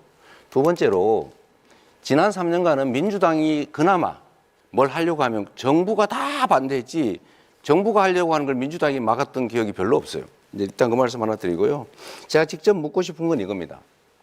이 통상 문제에 관해서 이게 한덕수 총리도 역시 일종의 정치적 공동체 아니었습니까? 그렇습니다. 책임을 같이 져야 될 텐데 지금 대미 관세 협상과 관련해서 이분이 그렇게 말씀하셨어요. 트럼프 대통령이 자랑스러워할 협상을 했다 이렇게도 얘기하고 또 한 번은 원래 무역과 안보를 분리하는 게 우리 정부의 기본 방침인데 사안의 성격에 따라서 방위비 협정을 다시 할 수도 있다 이렇게 인터뷰를 하셨어요. 이거 바람직한 태도라고 보십니까? 그렇게 하면 안 되는 거 아닌가요? 네, 그 부분에 대해서는 여러 가지 문제 제기를 하시는 것도 좋지만은 네. 제가 이제 이재명 후보께서 제일 정말 제가 간곡하게 당부드리고 싶은 것은 지금 최상목 부총리도 이제 한덕수 총리가 그만두면 최상목 부총리가 통상을 맡아야 되는데 계속 탄핵한다 그래서 그것도 그만뒀지 않습니까? 그러니까 사람이 일을 할 수가 없어요. 총리 탄핵하고 대통령 탄핵하고 또 경제부총리 탄핵하고 계속 탄핵해서 또 법은 아까 말씀드린 우리가 하자는 거 안 해준 거 없다 그러는데 그동안 얼마나 많은 법을 근데 안 해줬습니까? 잠깐만요. 그거는 이게 제가 여기서 말씀드릴 필요 없이 국회에서 더 너무 잘하시죠. 무책임한다는 생각이 드는데요. 지금 이게 미국 대통령이 자랑스러워할 협상이다 이렇게 얘기한 거는 퍼주기 하겠다는 취지인데 이런 점에 대해서 책임을 좀 지는 게 중요하다는 생각이 들고요. 또 한 가지는 이런 것도 한번 제가 한번 여쭤볼까 싶습니다. 이 지금 서두르면 안 되는 거 아닙니까? 네. 그런데 지금 정부 구성도 안 되는데 왜 이렇게 서두르는 거예요? 서두르는지 자칫 잘 모르십니까? 서두른다기보다는 여러 가지 애로를 신속하게 해결하자 이런 거지 그 서두른다 이렇게 표현하시는 거예요. 그런 거는 정부 정책을 집행하는 게 통상 문제는 매우 심각한 주제인데 그거를 그냥 일상적인 잡무 처리하듯이 생각하시면 안 될 것 같은 생각이 들고요. 권영국 후보님, 네. 이 문제에 관심이 많으실 것 같은데 네. 저는 이 관세 협상에 있어서는 사실은 미국도 그렇게 압도적 우위에 있는 상황은 아니라고 보여져요. 그들도 급하지 않을까. 지금 부과한 관세 그 자체를 100% 그대로 유지하기는 좀 어려울 거예요. 그러면 결국 협상의 여지가 있다는 생각이 들고 서두르지 말아야 된다. 신중하게 해야 된다. 그다음에 특히 민간 기업의 투자라든지 또는 정부의 정책이라든지 이런 것들 좀 모아서 우리가 협상 카드도 좀 만들어야 된다고 생각하는데 좀 그런 문제에 대해서 혹시 고민해 보신 바가 있으시면 좀 말씀해 주시면 좋겠습니다. 예, 지금 그 트럼프의 관세 정책은 굉장히 변화가 많습니다. 그 실질적으로 여러 이제 처음에 중국에 대해서도 엄청난 관세 폭탄을 터뜨렸다가 중국에서 국채를 팔기 시작하니까 굉장히 위협을 느꼈죠. 그래서 결국은 중국에 대해서도 유예하고 협상하자 이렇게 나왔습니다. 그리고 아까 제가 초두에 말씀드렸지만 캐나다, 호주, 멕시코 이런 데서는 국민들하고 소통하면서 이 관세의 부당성에 대해서 같이 맞서 싸움을 했죠. 그러니까 이게 지금 트럼프에 대해서는 현재로서는 굴복하는 것이 아니라 버텨내면서 맞서 싸우는 것이 매우 중요하다는 말씀을 일단 드립니다. 네, 자 이제 김문수 후보 주도권 토론 시작하시죠. 네, 이재명 후보에게 묻겠습니다. 네. 제가 볼 때는 통상 문제를 해결하기 위해서는 대통령의 외교적 신념 네. 그리고 국제사회에서 얼마나 신뢰하느냐 이게 매우 중요하다고 봅니다. 네. 그런데 우리 이재명 후보께서는 성남시장을 할 때 2017년에는 네. 미군 철수를 각오하고라도 경제 파탄을 불러오는 사드 배치를 철회해야 된다. 그러시고 또 그 다음에 2023년 당 대표 시절에는 싱하이밍 주한 중국 대사와 한미 외교 정책에 대해 이재명 대표가 그 자리에 싱하이밍 대사가 그 잘못된 판단이다, 나중에 반드시 후회할 것이다는 이런 협박성 발언을 했는데도 그 자리에서 반대를 못하고 반박을 못하고 그냥 물러섰어요. 그 다음에 또 중국과 대만 사이의 문제에 대해서도 그게 2024년 당대표 시절입니다. 우리랑 무슨 상관이냐, 중국에도 쎄쎄 하면 된다, 이런 식으로 이야기가, 이게 굉장히 말이 많은데 사실 우리나라는 한미동맹이 매우 중요하지 않습니까? 네. 한미동맹이 기본축이 돼야 된다고 보는데 이 부분에서 이재명 후보가 지금 하고 있는 발언, 그동안 해왔던 발언을 보면은 미국으로서는 상당히 끔찍할 정도입니다. 물론 권영국 후보께서는 오늘 이 자리에서도 계속 트럼프와 싸워야 된다 이렇게 하시는데 뭐 싸워서 과연 무엇을 하자는 건지 모르지만은 이재명 후보님 생각은 사실 트럼프 대통령에 대해서 어떻게 생각하시는지 과거 발언과 대비해서 걱정이 많은데 어떻게 네. 생각하십니까? 걱정 안 하셔도 됩니다. 네. 제가 말씀을 드리자면 한미 동맹은 중요하죠. 그리고 앞으로도 계속 확장 발전돼 가야 됩니다. 안보 동맹에서 이제 경제 동맹, 포괄 동맹으로 발전해 가야 되는 우리 외교의 기본축인 것은 분명하죠. 그렇다고 해서 거기에 완전히 의존하는 건 안 된다. 우리가 중국이나 러시아와 관계를 완전히 또 배제하거나 적대적으로 일부러 갈 필요는 없다. 제가 그 말씀을 드리는 것이고, 외교는 언제나 국익 중심으로 실용적으로 접근해야 된다. 이 말씀을 그렇게 드린 겁니다. 그런데 배제하자 이렇게 말하는 사람도 없고요. 그래서 우리는 한미 동맹을 기본축으로 할 때라야만, 또 미군이 우리 한반도에 한국에 주둔할 때라야만 우리가, 중국도 우리를 외교 상도로서 제대로 대하지. 만약 미군도 없고 우리는 핵도 없고 아무도 없고 동맹이 없다 이럴 때는 중국이 과연 우리나라를 제대로 대접을 하고 또 상대를 하겠느냐, 이런 점에서 한미 동맹이 기본축이고, 또 쉽게 말씀드리자면 6.25 때도 중국 공산당은 우리나라에 쳐들어와서 우리 적국이었지 않습니까? 미국은 우리를 도와줘가지고 우리 대한민국을 지킨 당사자 아닙니까? 그런데 어떻게 미국과 중국이 같은 수준이 아니잖아요. 그리고 분명히 그 중국은 북한하고도 가깝지만은 특히 6.25 때 우리 적국이었지 않습니까? 그런 점에서 그 아주 비슷하게 보고 중국도 중요하다, 러시아도 중요하다, 미국도 중요하다, 이건 아니죠. 그러니까 비중이라는 걸 당연히 고려해야죠. 똑같이 한다 그런 게 아니고요. 왜 그렇게 받아들이는지 이해가 안 되는데, 한미 동맹이라고 하는 것은 대한민국 외교 안보의 기본축이다. 네. 발전시켜야 된다. 심화시켜야 된다. 분명하고요. 한미일 협력체제, 안보 협력도 반드시 필요하다. 그러나 그렇다고 해서 거기에 완전히 몰빵, 올인해서는 안 된다. 중국과 러시아의 관계도 우리는 중요하기 때문에 잘 관리해야 된다. 이 말씀을 드리는 것인데요. 너무 자꾸 극단화시키지 말라니까. 이 외교라는 게 얼마나 섬세하고 예민한 문제입니까? 좀 이렇게 여유 있게, 유동성 있게, 실용적으로, 실사구시적으로 접근할 필요가 있다는 말씀을 다시 한번 드립니다. 자, 그러면 이재명 후보께서는 북한의 핵에 대해서는 네. 어떤 해법을 가지고 있습니까? 제가 가지고 있는 해법은, 북한의 핵에 대한 것은 미국과 협력해서 미국의 주한미군이 주둔해서 있고, 또 미국의 핵 잠수함이나 전략 전폭기 같은 것, 또 괌에 주둔하는 미군이나 주일 미군, 이런 부분들이 전부 연대해서 북한의 핵에 대응할 수 있는 2중, 3중의 방어막을 치고, 방어뿐만 아니라 필요할 때는 북한의 네. 그 핵심적인 지휘부를 완전히 괴멸시킬 수 있는 바로 보복 타격, 이런 것들을 확실하게 우리가 확보할 때라야만 우리 안보가 유지되고, 안보가 경제 아닙니까? 네. 안보가 없는데 통상이 어디 있고 경제가 어디 있습니까? 그런 면에서 어떻게 생각하십니까? 지금 이제 복잡하게 설명하신 거를 보통 우리는 핵 억지 확장이라고 그러죠. 네. 지금 그거는 이 한미 간에 충분히 협의가 돼서 이미 상당 정도 장치들이 만들어져 있습니다. 그리고 한반도 핵은 우리는 기본적으로 북이 핵을 가지고 있으니까 우리도 핵을 갖자 이런 방식으로는 일본도 핵무장하고 동남아도 핵무장하고 해서 핵 도미노 현상을 부르기 때문에 쉽지가 않고, 두 번째로는 이 미국이 승인할 리도 없고 국제 핵 확산 조약을 탈퇴하고 북한처럼 경제 제재를 견뎌야 되기 때문에 그렇게 살 수는 없는 거죠.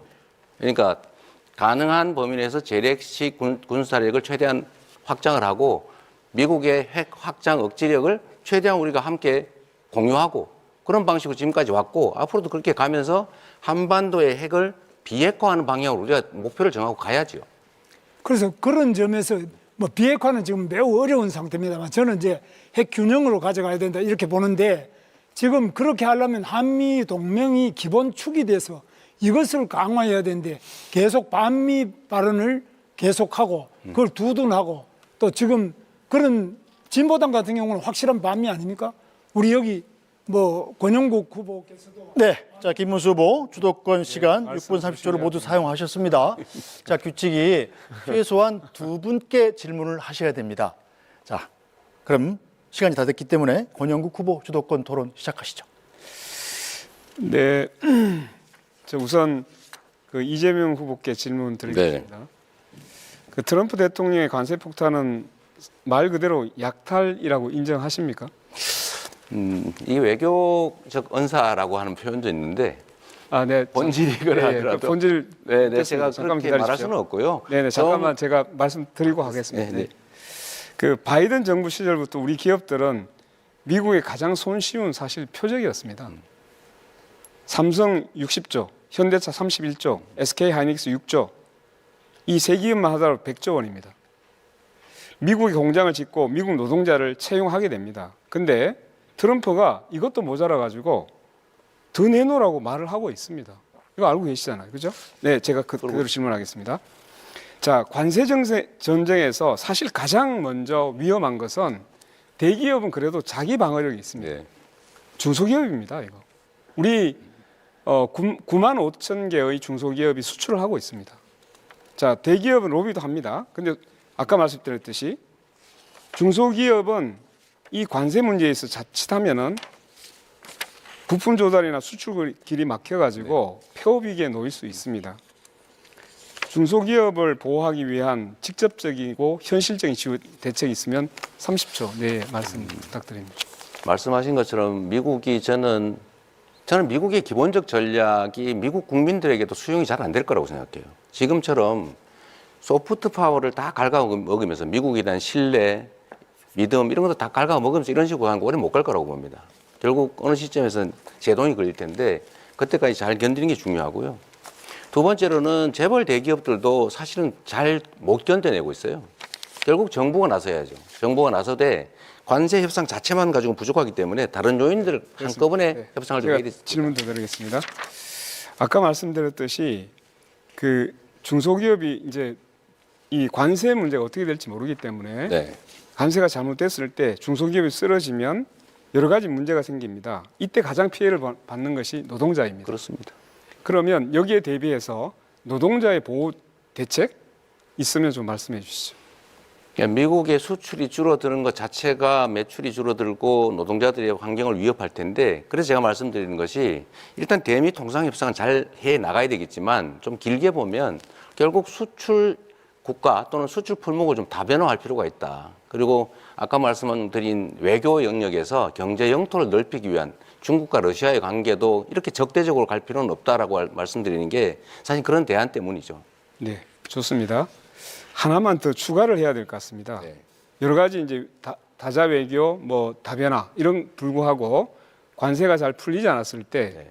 국가가 아까 이제 주도적으로 뭔가 문제를 풀어야 네. 한다고 했는데, 이런 이제 일자리나 이런 것이 일시적으로 여러 가지 문제가 생겼을 때 실업에 대한 완충지대를 만들어야 될 필요가 있습니다. 그래서 민주노동당이 바로 이런 이제 실업들이 발생했을 때 국가가 일자리를 만들어주는 국가 일자리 보장제를 우리는 주장해 오고 있습니다. 네. 이 문제에 대해서 함께 잘 검토해 주시길 바라겠습니다. 네. 여기까지 묻고요. 제가 김문수 후보님께 묻겠습니다. 네. 그 관세 유예가 되면 좋겠지만 미국이 다른 나라들은 그대로 두고 한국만 유예하길 기대하기는 어렵다라고 말하신 적 있죠.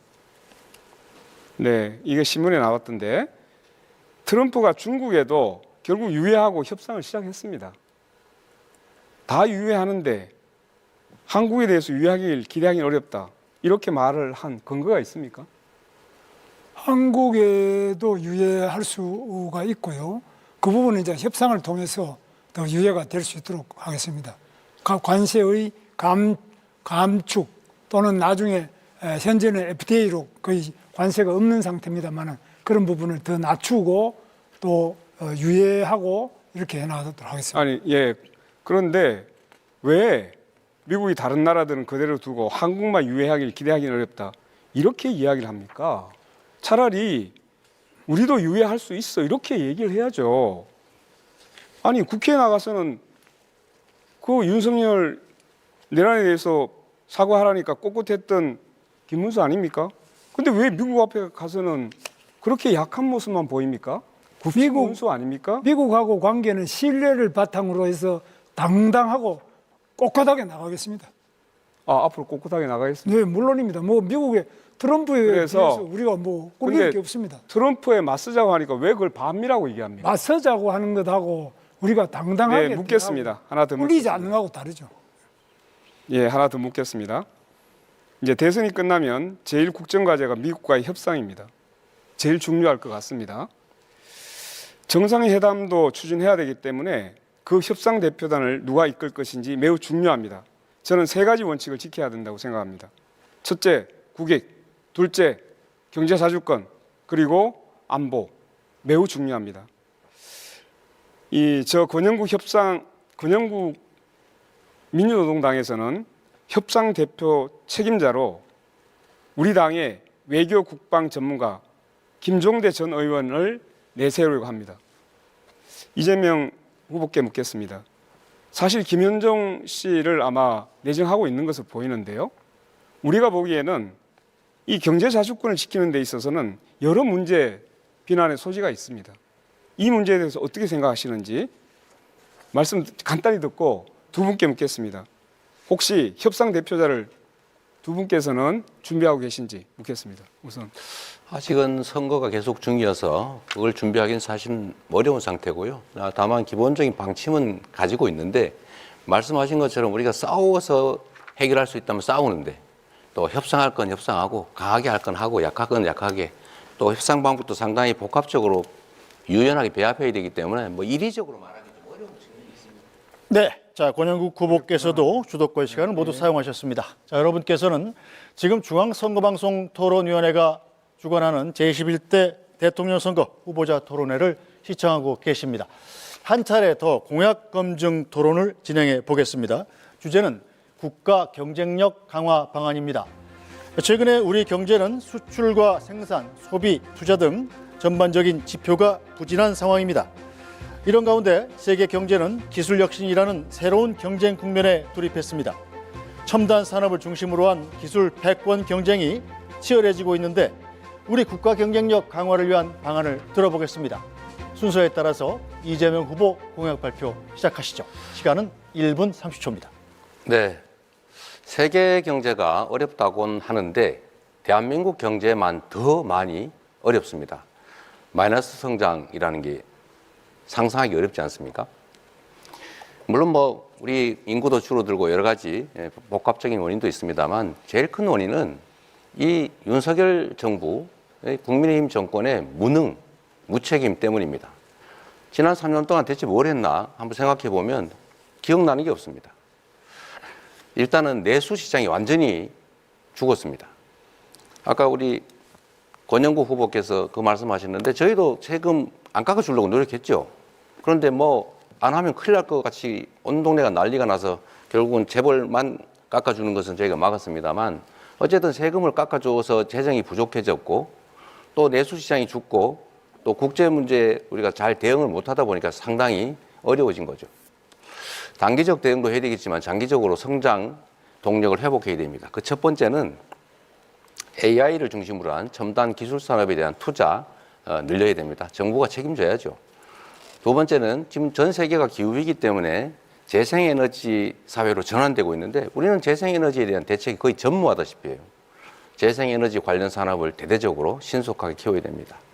세 번째는 우리가 가진 특장점이 있습니다. 문화적 역량이죠.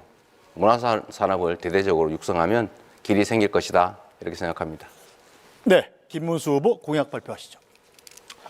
저는 경제 판가리로 국가 경쟁력을 획기적으로 제고하겠습니다. 첫째는 규제를 혁파하겠습니다. 규제 혁신처를 만들어서 규제를 상시 관리 감독 철폐하겠습니다. 노동개혁으로 대기업과 중소기업 간의 격차를 완화하도록 하겠습니다. 두 번째로 첨단 인프라를 구축하겠습니다. AI 시대에 전력과 인프라를 확충하겠습니다. 에너지 도로망을 구축하고 원전 산업의 생태계를 복원해서 원전을 더 많이 활용해서 전기 요금을 대폭 낮추고 질을 높이도록 하겠습니다. 신산업 육성을 위한 과학기술 연구개발 인프라를 대폭 강화하겠습니다. GTX를 전국으로 확충해서 교통혁명으로 출퇴근 시간을 줄이고 교통복지를 실현하겠습니다. 산업 클러스터를 각 지방마다 확장하겠습니다. 기술 융합 규제 없는 도시를 만들겠습니다. 대학과 연구소와 기업을 연계하겠습니다. 세 번째로 미래 산업을 육성하겠습니다. 세계 최고의 인공지능 생태계를 구축하겠습니다. 반도체 미래차를 집중적으로 육성하겠습니다. 이상입니다. 네, 권영국 후보 공약 발표하시죠.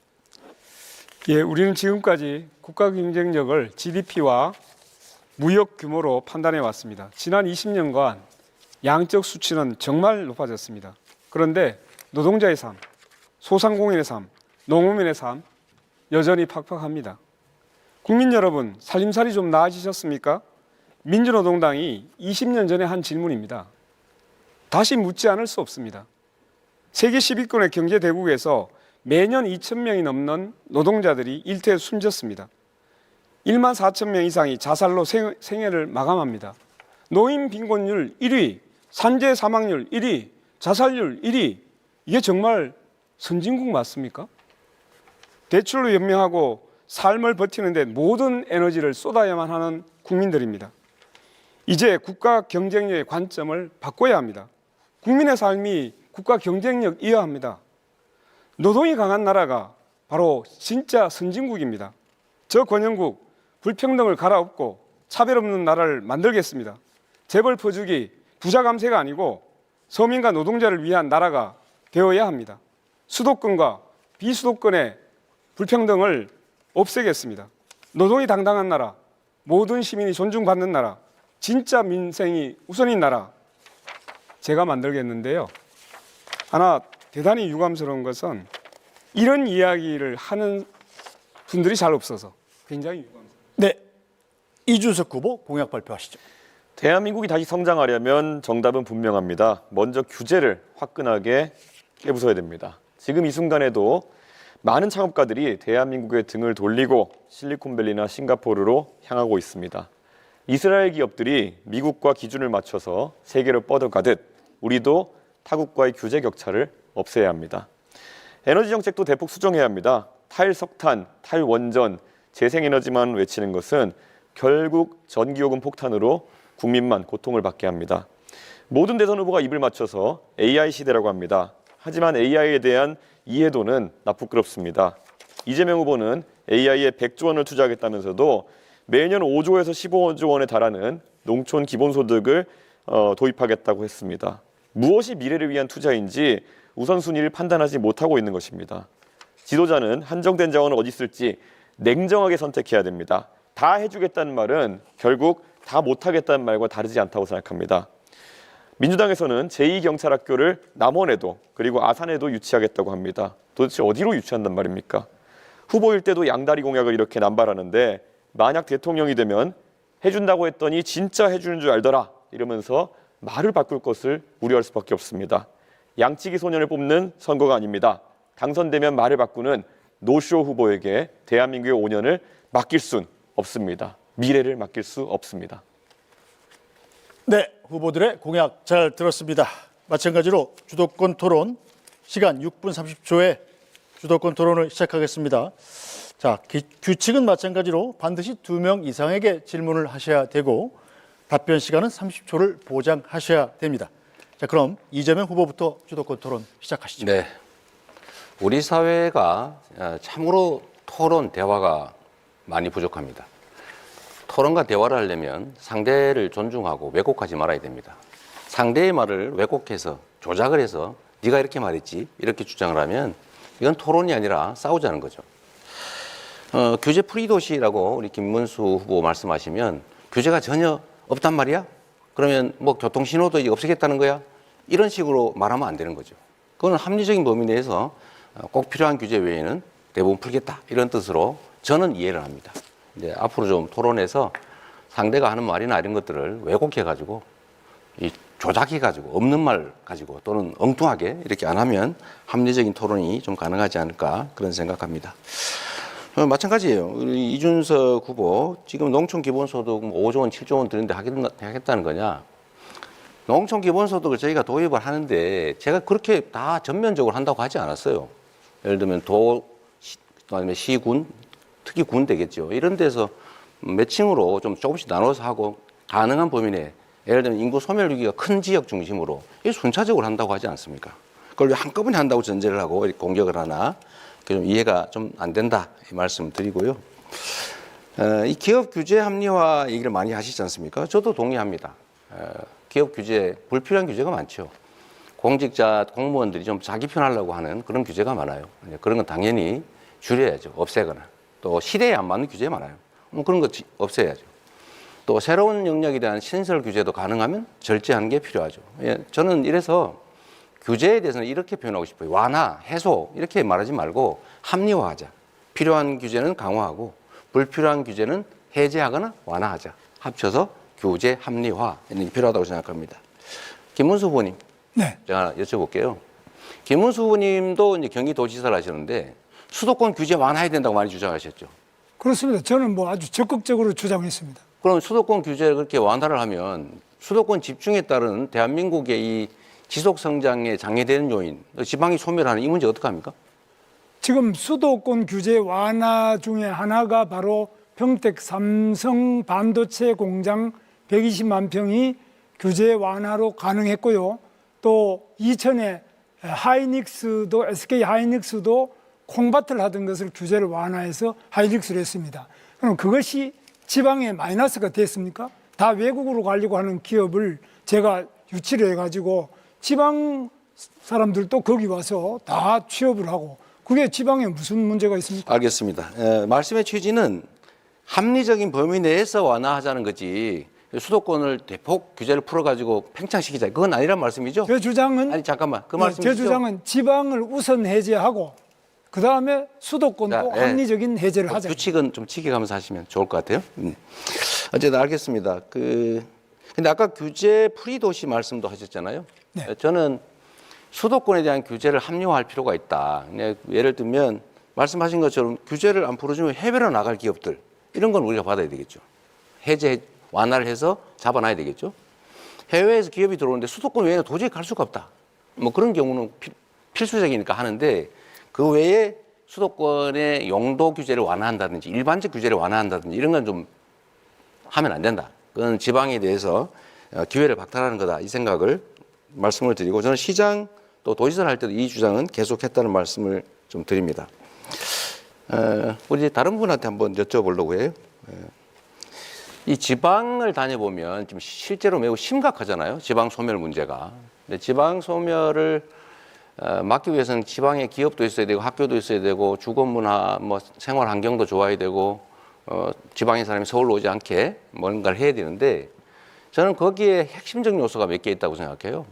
첫째는 지방으로 갈 경우에 앞으로 에너지 문제가 상당히 심각할 텐데 서남 해안, 동해안 중심으로 재생에너지 중심 사회로 갈 거니까 그쪽에 전력 요금을 차등을 좀 둬가지고 전력이 생산되는 지역이 좀 싸게 에너지 공급을 해주면 좋겠다. 두 번째는 지방으로 갈 경우 대규모로 좀 감세나 면세를 좀 해주자. 세 번째는 예를 들면 세 번째로는 규제를 대대적으로 좀 완화, 꼭 필요한 규제 외에는 완화해주자 이것이고요. 거기 덧붙여서 전국 단위로 서울대처럼 못 되겠지만 거점 단위로 국립대학들 집중 지원을 해가지고 좀 거기서 인재들이 양성될 수 있게 하면 좋겠다 이 생각을 하고 있는데 우리 권영국 후보님은 좀 이런 지방 균형 발전 문제에 대해서 좀 근본적인 대책이나 이런 거 고민해 보셨는지 말씀해 주시죠. 예, 저는 기본적으로 지방 분권을 먼저 고민을 해야 된다고 생각합니다. 지금 읍면동의 자치권이 1961년, 60년이겠죠. 그 5.16 혁명, 그 쿠데타 때 그때 자치권이 사라졌습니다. 지금까지도 회복이 안 되고 있습니다. 이 문제부터 짚겠습니다. 두 번째는 차라리 이렇게 제안 드리겠습니다. 재생에너지가 있는 곳에 공장을 설립할 수 있는 허가를 네. 내줄 수 있도록 정책을 하면 훨씬 더 빨리 지방 분산과 지방에서 에너지를 서울로 끌어오지 않고 네. 지방에서 할 수 있도록 네. 그 제안을 드리겠습니다. 그러니까 전력 요금을 지금은 생산지와 원격지의 소비지의 가격이 똑같은데 장기적으로는 그 차등을 좀 둬서 왜냐하면 송전의 비용이 드니까요. 거의 합리적이죠. 생산지 가격을 낮추면 서남 해안, 호남 또 경남 이 지역에 지금 이준석 후보는 잘 동의를 안 하지만 데이터 센터라든지 이 재생에너지를 필요로 하는 그런 기업들을 좀 유치할 수 있을 거라는 생각이 듭니다. 정말로 중요한 거는 이 나라가 이제는 중앙 집중으로는 도저히 더 이상 지속적으로 성장하기 어렵다는 것입니다. 지방에 대한 분권과 지원을 이제는 시혜가 아니라 국가가 존속 지속 발전하기 위한 필수 정책이다, 전략이다 이렇게 생각해 주시면 좋겠습니다. 네, 김문수 후보 수도권 토론 시작하시죠. 이재명 후보한테 묻겠습니다. 네. 지금 원전을 짓지 않고 어떻게 지금 AI 세계 3대 강국, 뭐 저도 3대 강국 하자 그러는데 원전을 어떻게 할 것이냐 이걸 더 늘리지 않고 원전 부분에 대해서 과거에 그 문재인 대통령 때 한 탈원전 정책 그건 잘못됐다고 생각하시죠? 에너지 정책에 관해서는 원전이 필요하냐 안 하냐 이게 일도 양단으로 판단할 수가 없다는 걸 먼저 말씀을 드리고요. 요즘 말로 하면 에너지 믹스가 필요하다. 원전도 필요하고 재생에너지도 필요하고 그다음에 다른 에너지도 좀 복합적으로 필요하죠. 다만 그 비중을 어떻게 할 거냐 그 측면에서 원전은 기본적으로 위험하고 좀 지속성에 문제가 있다. 그러니까 가능하면 원전을 활용은 하되 너무 과하지 않게 재생에너지 중심 사회로 전환해 가자. 이 말씀을 제가 드리는 겁니다. 혹시 우리 이재명 후보께서 우리 두산중공업이나 원자력 발전소를 만드는 그 원자로를 만든다든지 원자력 발전소 가셔가지고 그게 얼마나 안전한지를 점검하는 그런 현장을 한번 가보셨습니까? 그걸 꼭 현장을 가봐야 아는 건 아닌 것 같고 폐기물 문제라든지 사고가 났을 때 엄청난 피해 이런 것들을 고려하면 가급적이면 원전을 피하는 게 좋은데 기저전력으로 과연 원전을 완전히 지금 단계로 완전히 중단할 수 있냐 저는 아니라고 생각해요. 가능한 범위 내에서 활용을 좀 하고 대신에 지금 이제 좀 더 안전한 SMR 같은 것들을 지금 연구 개발하고 있잖아요. 그건 계속 하고 그 안전하고 편의적이고 비용이 싸면 이제 그런 것들은 써야죠. 일도 양단도 쓸 거냐 말 거냐 이렇게 하는 것은 너무 극단적이다. 국가 경영은 그렇게 단순하지 않죠. 그런데 우리나라가 원전 건설하는데 세계적인 선진 강국입니다. 그래서 맞죠. 저는 원전의 반응로를 만든다든지 실제로 원자력 발전소로 가서 또 원자력 안전연구소나 이런 데로 가서 점검을 해봤는데 해보면은 만약에 그 위에 원자폭탄, 소형 원자폭탄 같은 게 나가사키, 히로시마에 떨어졌던 그런 정도가 떨어져도 그 위에 원자로 반응을 하는 부분이 파괴되거나 원자력 자체에 고장이 없습니다. 그래서 굉장히 안전합니다. 이걸 자꾸 문재인 대통령처럼 거의 영화 하나 보고 그냥 원전 위험하다 이렇게 생각하는데 원전이 위험하다는 이런 이야기가 잘 관리되는 원전은 위험한 것이 아니라 오히려 더 안전하고 더 친환경적이다 이런 것은 인정하지 않습니까? 저는 우리 김문수 후보님 말씀이 언제나 약간씩 어폐가 들어있어요. 예를 들면 네. 그렇게 안전하면 후쿠시마 원전 사고 왜 났습니까? 네. 체르노빌은 왜 사고 났어요? 그거는 대한민국의 원자로는 영원히 안전할 것이다. 그거 어떻게 보장합니까? 아닙니다. 잠깐만. 지금 당장은 눈으로 보기 안전할지 몰라도 사고가 날 수 있죠. 위험하죠. 더하기 거기서 나오는 폐기물 처리 문제가 해결이 안 되고 있지 않습니까? 그 두 가지 문제 때문에 가급적이면 안전한 재생에너지로 가자. 대신에 그 사이에는 좀 섞어서 쓰자. 그게 제 입장입니다. 뭐 저도 재생에너지를 하지 말자는 것이 아니고요. 원자력 발전소가 다른 풍력에 비해서 8분의 1, 비용이 8분의 1밖에 안 들고 태양광에 비해서도 6분의 1도 안 됩니다. 그래서 이렇게 값싸고 안전한 원자력을 왜 그동안 안 했느냐, 이것이 잘못된 환경론자들의 주장 때문에. 그런데 이런 부분에 대해서 이준석 후보는 어떻게 생각하십니까? 실제로 맞는 지적을 하셨다 생각하고요. 지금 이재명 후보께서 결국엔 뭘 자꾸 발전시키겠다 이렇게 말씀하셔서 비용 추계라든지 실제 어떻게 경쟁력을 갖출지에 대해서는 말씀을 잘 안 하고 계십니다. 아까 AI 산업 발전시키기 위해서는 김문수 의원님 말씀하신 것처럼 전력 확보가 제일 중요합니다. 그런데 비용 구조상 아까부터 계속 강조하시는 서남해안의 풍력 발전 같은 경우에는 킬로와트당 균등화 발전 단가가 300원 가까이 가는 그런 발전이고, 김문수 의원님 말씀하시는 거는 한 50원, 60원 정도의 균등화 발전 단가가 피는 원전인데 어느 것이 더 효율적인지는 이미 드러나 있는 것이거든요. 그런데 아마 이재명 후보께서 그런 아까 말씀하신 환경론자들의 말에 너무 많이 휘둘려가지고 국가 대사를 판단하시는 게 아닌가 이런 우려가 있어서, 만약에 혹시 집권하는 일이 생긴다 하더라도 그런 환경 카르텔에 대한 입장을 계속 받아들여서 오히려 산업을 좀 저해시킬 것 같다. 그런 우려가 오늘 토론하시는 걸 보니까 좀 들게 됐습니다. 네. 그 두 분께서 저를 협공을 하면서 저한테 기회를 안 주시네요. 아니, 저는 저한테 질문 안 하시잖아요. 네, 그 다음에 지금 우리 이재명 후보에게 말씀드리는데, 네. 이번에 이재명 후보께서는 지금 주가 지수 5천 시대를 열겠습니다. 그랬어요. 네. 지금 그런데 5천이 되면 저도 환영입니다. 좋겠는데 이거 들은 분들이 이거 5천이라는 건 좀 심한 거 아니냐 이렇게 보는 분들이 많은데, 네. 우리 이준석 후보께서는 어떻게 보십니까? 이거 5천이 가능합니까? 저는 주식을 잘 저도 몰라서. 5천 하면 좋다 이런 생각을 하는데요. 네. 아마 이재명 후보께서 예전에 주식을 처음 경험하실 때 조금 뭐 친구분의 권유나 이런 거로 작전주로 경험을 하셨다고 본인이 얘기하신 바가 있거든요. 그래가지고 이런 걸 너무 가볍게 생각하시는 게 아닌가 좀 그런 인식인데, 당장 이번에 민주당에서 상법 개정안을 추진한 것에 대해서 저는 개인적으로는 긍정적으로 평가합니다. 대주주의 어떤 강압적인 물적 분할이라는 걸 통해 가지고 일반 주주들이 손해보는 상황 속에서는 주가가 안 오릅니다. 그렇기 때문에 기업인이 자유롭게 경영할 수 있도록 하는 것, 또는 회사가 자기에게 맞는 판단할 수 있게 하는 것은 중요한데, 또 그 말만 하면 되는데 이재명 후보께서 표가 된다고 생각해서 부산 가가지고는 또 HMM이니 또 SK해운이니 이런 것들 또 민간 기업인데 잠시 민영화를 앞두고 있다는 이유만으로 옮겨버리겠다 했습니다. 그런 게 바로 주식시장에 있는 이재명 리스크다, 이렇게 말씀드릴 수 있을 것 같습니다.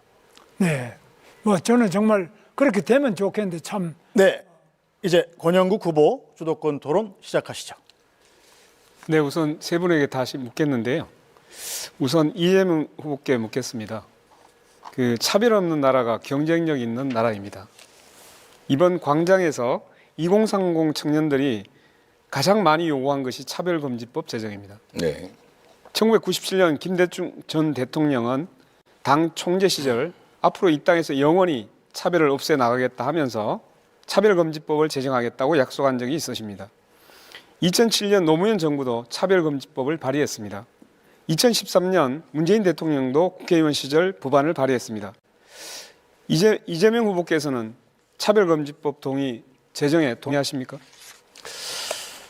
일단 저한테 기회를 주셨으니까 간단하게 재생에너지 생산 단가가 8배 비싸다, 6배 비싸다, 뭐 킬로와트당 잠깐만요, 300원이다. 이거는 아니요. 체크를 해볼 필요가 있을 것 같고요. 그만하시죠. 예. 규모화를 하면 그건 어느 정도 해결할 수 있다는 말씀드리고, 차별금지법 관련해서는 차별이 어떤 특정 요소에 의해서 생기는 거 방치하는 거 바람직하지 않긴 한데, 네, 지금 단계로 거기까지 듣겠습니다. 거기까지 듣겠습니다. 네.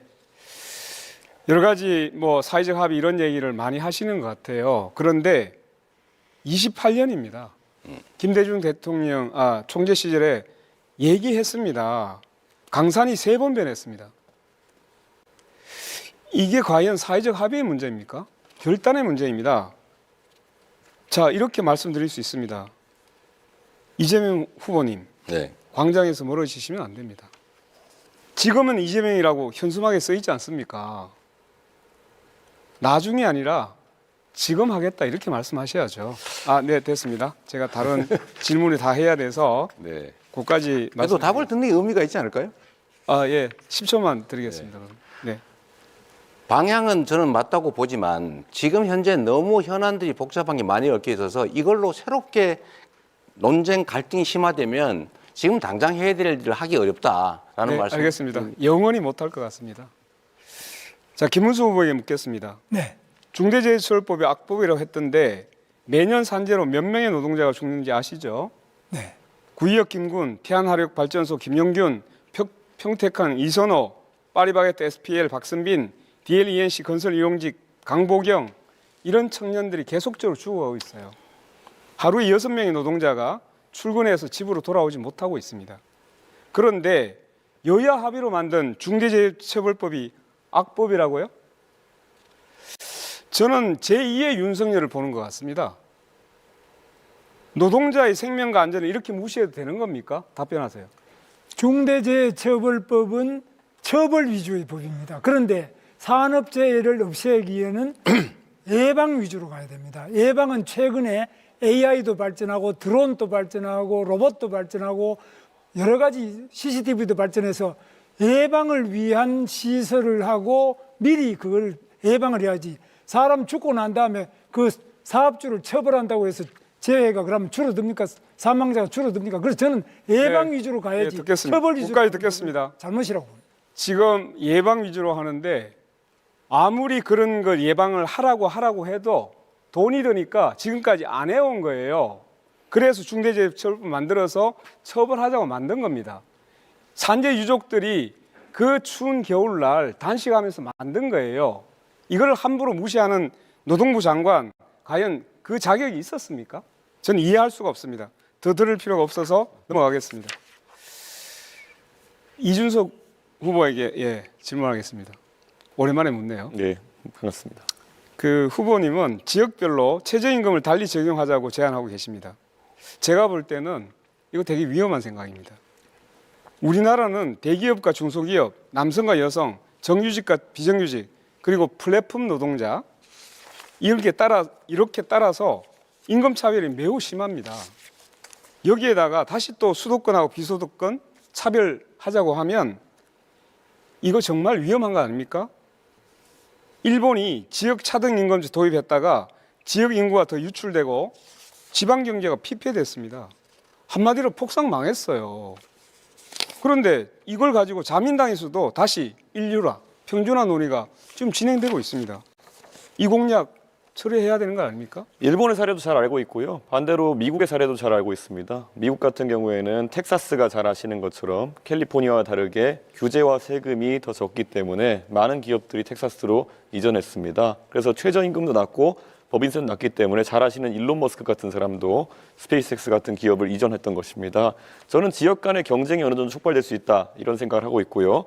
사례를 본다 하더라도요. 텍사스는 최저임금이 7불 25로 연방 최저지만은 옆에 플로리다가 최저임금이 있음에도 불구하고 거기까지 듣겠습니다. 평균 임금은 더 높습니다. 거기까지 듣겠습니다.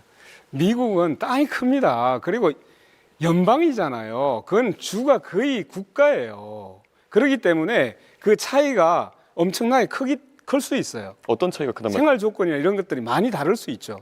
그런데 일본 같은 경우보다 우리나라는 훨씬 더 땅이 좁습니다. 그리고 생활이라는 것이 그렇게 큰 차이가 있는 게 아니에요. 그런데 그런 땅덩어리 있고 국가에 비견하는 주와 같은 데서 자율적으로 하고 있는 것하고 비교하는 자체가 그건 비교가 잘못된 거죠. 그래서 이렇게 보겠습니다. 자, 일본에서 이미 그렇게 차등제 뒀다가 결국은 임금 높은 데로 다 빠져나갔어요. 한국에도 그렇게 하면 유출될 뻔합니다. 지금도 일자리 아니면 좀 더 좋은 자리를 찾아가지고 수도권을 몰리고 있잖아요. 이렇게 해놓으면 완전히 수도권을 다 몰려버립니다. 지방 완전히 망합니다. 그래서 마지막으로 말씀드립니다. 헌법에 왜 정했겠습니까? 차별하지 말라고. 차등임금 두지 말라고. 네, 이제 답변할 시간이 없어서 죄송합니다. 이준석 후보 수도권 토론 시작하시죠. 예, 방금 전에 권영국 후보님께서 말씀하신 부분에 대해서는 결국 저희가 공약한 것은 최저임금을 그리고 법인세를 지방에서 지자체와 지방의회가 정하도록 하자라는 것인데 방금 권영국 후보님 말씀하신 것처럼 유출이 우려된다. 그러면은 그에 맞게 조정하면 되는 일입니다. 자율권을 주는 일이기 때문에 강제하는 것이 아니다 이렇게 말씀드립니다. 자, 우선 양곡관리법에 대해서 한번 여쭤보고 싶은데요. 이재명 후보님, 네. 양곡관리법을 개정하자는 이야기가 있었고 거기에 대해 거부권이 행사되었습니다. 집권하시면 다시 추진하실 것인지 궁금하고요. 식량안보 차원이라 보기에는 양곡관리법이 지금 돈이 많이 드는 이유가 과잉 생산되는 지금 쌀을 처리하는데 돈이 많이 드는 거거든요. 그러면은 도대체 과잉 생산되는 쌀을 왜 더 생산하도록 유도해야 되는 것인지 말씀 부탁드립니다. 우리 이준석 후보께서 이제 한쪽만 보고 계신 거예요. 양쪽을 다 보면 좋겠습니다. 쌀값을 일정 가격 유지하는 게 장기적으로 전략 산업인 주식, 우리나라의 곡물 자급도를 올리는 길이겠죠. 그런데 가끔씩 과잉 생산되는 경우가 있어요. 그럴 경우는 정부가 사서 양곡 가격을 관리해 주자. 대신에 여기 추가로 경작 면적을 조정하기 위해서 대체작물 지원 제도를 도입하자. 이 두 가지를 동시에 도입하면 정부가 쌀 사지 않기 위해서 대체작물 지원을 예측해서 충분히 알겠습니다. 하면 관리가 가능하죠. 결국 3조 원씩 더 쓰겠다는 말을 그냥 저렇게 돌려가지고 핑계를 대고 계시다 이렇게 보면 될 것 같습니다. 안 쓰려고 대체작물 제도를 도입한다니까요. 이재명 후보님께서 스테이블 코인 이런 얘기도 하셨어요. 그런데 스테이블 코인 얘기하시면서 사실 어떤 방식인지 뭐 담보형이라고 하셨는데 담보형 코인들 중에서도 제가 알기로는 미국 달러화를 기반으로 한 담보형 코인 외에 실제로 스테이블 코인이 사용되는 경우가 거의 없습니다. 실제 USDT, USDC 두 가지가 90%가량의 유통량을 담당하고 있는데요. 혹시 USDT와 USDC 어떤 부분이 차이가 있는지 알고 계십니까? 첫째로 곡물 쌀값 관리에 3조 원이 아니, USDT, 든다. USDC 질문입니다. 잠깐만 계세요. 저 대답은 무조건 우리가 토론입니다. 자율적으로 하는 것이죠. 그거는 무조건 토론입니다. 예. 그렇더라도 답을 들어보고 가세요. 그거 얘기하고 다음에 할 거니까. 시간 낭비하시려고 하는 자, 거죠. 3조 원을 쓴다는 얘기는 사실이 아니다. 그렇게 단정해서 그렇게 남의 정책을 호도하지 않으면 좋겠다는 것이고요. 두 번째로 원화 기반의 코인을 만든다라고 하는 것은 담보를 그 액수만큼 넣어놓고 거기에 맞게 코인을 발행하기 허용을 하겠다 알겠습니다. 이겁니다. 알겠습니다. 그러면은 안정성이 있죠. 왜 그래서 문제가 결국에는 지급 준비를 얼마로 하겠다는지 이런 것들을 여쭤볼 수 1대1로 있겠는데요. 한다고요. 1대1이면 그게 동작 가능한지 궁금하고요. 자, USDT, USDC 차이는 USDC 같은 경우에는 주체가 계좌 동결 등을 할 수 있기 때문에 훨씬 관리가 엄격합니다. 그런데 이번에 민주당이 추진하는 스테이블 코인 같은 경우에는 이런 자금의 불법적 유통이나 이런 것을 막기 위해서 어떤 장치를 할 것인지 이런 것도 궁금하고요. 예를 들어 USDC 이런 것들은 대북 송금 같은 걸 하더라도 그걸 전부 다 계좌를 동결할 수 있기 때문에 조금 더 안전한데 이런 스테이블 코인에 대한 구체적인 전략 없이 실제로 그냥 이야기해버리되면은 작전주 하시던 것처럼 그냥 시장을 들썩이게 하는 효과밖에 없다 이렇게 말씀드릴 수 있을 것 같습니다. 이게 코나이 같이 또 어떤 기업이 맡아가지고 이런 사업을 진행하게 될지 갈수록 궁금해지고 있습니다. 답을 좀 할까요? 아니요. 그리고 민주당이 사실 허위사실 공표 행위에 대해서 행위 부분을 삭제하겠다 이런 말을 하면서 이런 토론 자리에서 자유롭게 좀 말하자 이런 취지로 입법을 하는 걸로 알고 있는데요. 오늘 당장 아까 자랑스럽게 김용태 의원 얘기를 하시는데 김용태 의원이 이재명 후보 말씀하신 내용에 대해서는 부연해서 얘기하는데 그걸 왜곡이라 하시면서 바로 고발해 버리시는 취지는 뭡니까? 공직선거법 나는 고발하면 안 되고 김용태는 해도 된다 이런 겁니까? 이것도 역시 하나만 알고 계셔서 그런 거예요. 낙선목적 뭐 이런 거 하시려는 거죠? 우리가 얘기하는 것은 자신의 당선을 위해서 행위에 대해서 뭐 종교, 경력, 학력 이런 건 다 놔두고 과거에 있었던 어떤 행위에 대한 발언이 잘못되면 그걸 처벌하는 거 이거는 전 세계 찾기 어려운 제도다. 이렇게 악용이 되지 않습니까? 그러니까 낙선 목적으로 타인에 대해서 허위 사실을 막 공표하는 건 처벌해야죠. 자기가 어떤 일 옛날에 어떤 일 친구하고 어떤 일이 있었는데 이런 얘기가 처벌하면 되겠습니까? 예. 그렇게 악용하면 안 된다. 그 얘기예요. 예, 어쨌든 AI 투자에 대해서도 계속 100조 말씀하셨는데요. 대충 그럼 100조라는 큰 돈을 국민들한테 제시하셨으면은 얼마를 어디에 넣겠다 정도 개괄이 있을 것 같은데 분야 한번 세 가지로 나눠보시겠습니까? 세 가지로 나눌 이유는 없는 것 같고요. 이거 나눠서 얘기해 일단은 주십시오. 내 얘기를 들어보십시오.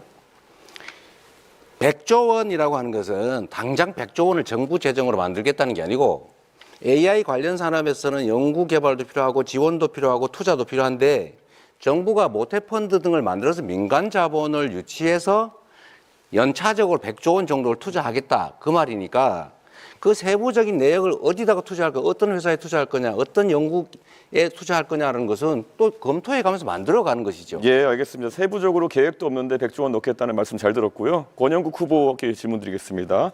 차별금지법은 저도 관심이 많아가지고 제가 국민의힘 대표 된 다음에 실제로 여러 토론에서도 발언한 바가 있습니다. 차별금지법도 현재 입법 제한된 것이 다양한 버전이 있는 것은 알고 계시죠? 네네. 그래서 또 용인할 수 있는 차별은 용인한다 이런 식의 완화된 버전도 있고 보편적 차별금지법도 있고 그렇습니다. 어떤 입장을 지지하시는지 간략히 먼저 답해주시겠습니까? 저는 포괄적 차별금지법이라고 해서 여러 부분에 뭐 학력, 학벌, 고용 형태, 인종, 종교, 또 성별, 뭐 성적 지향, 성별 정체성 뭐 이런 모든 것들을 통틀어서 나이도 마찬가지고요. 예, 감사합니다. 여러 부분에 예. 예, 그 사실 정의당에서 제가 과거에 공천 기준 같은 걸 보면은 네. 뭐 차별금지법을 얘기하지만은 전과에 대해서는 굉장히 엄격한 것 같았습니다. 그런데 보편적 차별금지법에서 그러면 전과가 있는 사람 같은 경우에는 기본권이 제약돼야 되는 것인지 아니면 그 사람에 대해서는 다르게 볼 수 있는 건지 궁금합니다. 전과에 대해서는 법적으로 제한이 있잖아요. 거기에 따라서는 법적인 제한을 받는 것이고 이미 형을 산 사람에 대해서는 그것은 형을 살았던 부분하고 또 기존의 그 전과와 자기 하는 업무의 관계에서 네. 자, 음주운전은요? 네. 자, 네 후보의 공약 검증 토론까지 모두 시간을 사용하셨습니다. 자, 마지막으로 오늘 토론회에서 미처 못다한 말씀이나 강조하고 싶은 점 있으실 텐데요. 마무리 발언 시간을 활용하면 되겠습니다. 발언 시간은 1분씩입니다. 기호 2번 국민의힘 김문수 후보부터 말씀하시죠. 예, 국민 여러분, 저는 일자리 대통령이 되겠습니다. 일자리를 많이 유치해서 우리 젊은이들이 일자리를 가지고 행복한 생활을 할 수 있도록 확실하게 노력을 하겠습니다. 저는 이 일을 해봤습니다. 이 일의 많은 실적을 가지고 있습니다. 저는 지구를 10바퀴 돌면서 외국 투자를 유치했고 외국의 많은 연구소도 유치를 했습니다.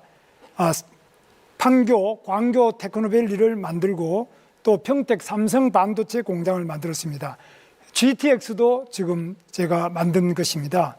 저는 서민 대통령이 되겠습니다. 어려운 서민들과 늘 함께 살며 저 자신이 서민적인 생활을 계속해오고 있습니다. 저는 깨끗한 대통령이 되겠습니다. 절대 저와 저희 공직자들이 부패하면 국민이 힘들고 나라가 망한다는 생각을 가지고 깨끗한 대통령, 유능한 대통령이 되도록 하겠습니다. 네. 기호 5번 민주노동당 권영국 후보 말씀하시죠.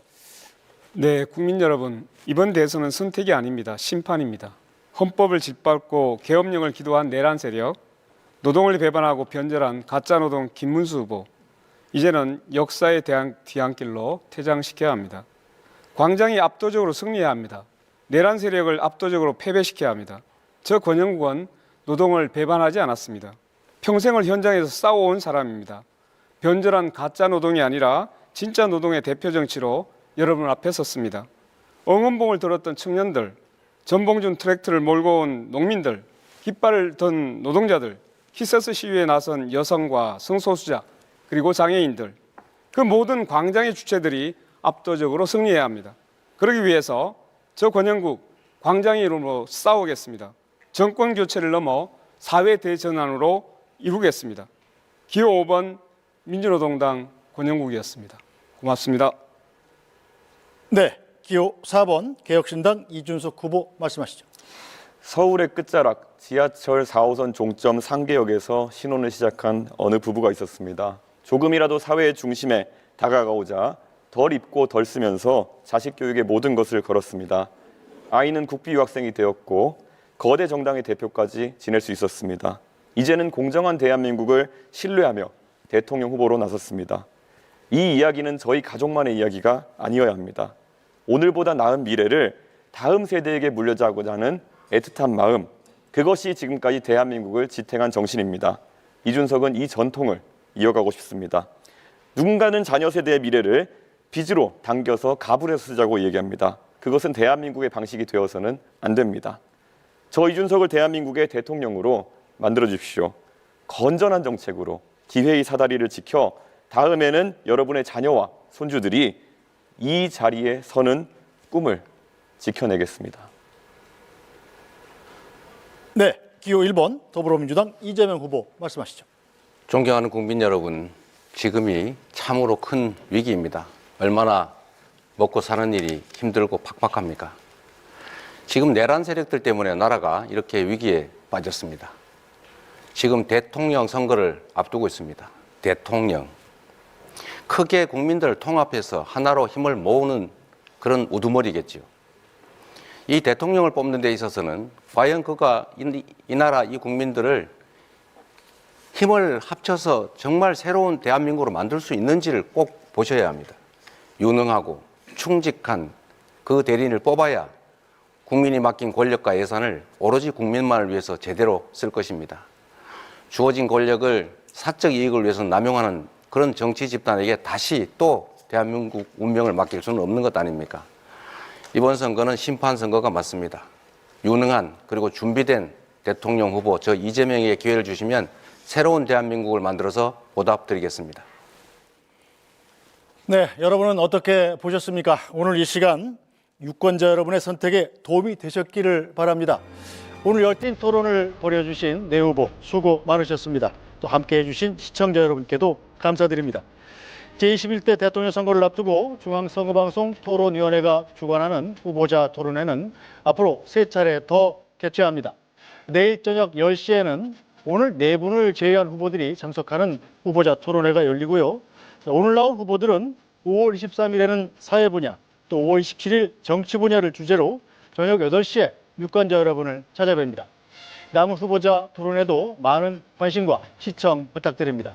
중앙선거방송 토론위원회가 주관하는 제21대 대통령 선거 후보자 토론회 그 첫 번째 순서 여기서 마칩니다. 여러분 고맙습니다.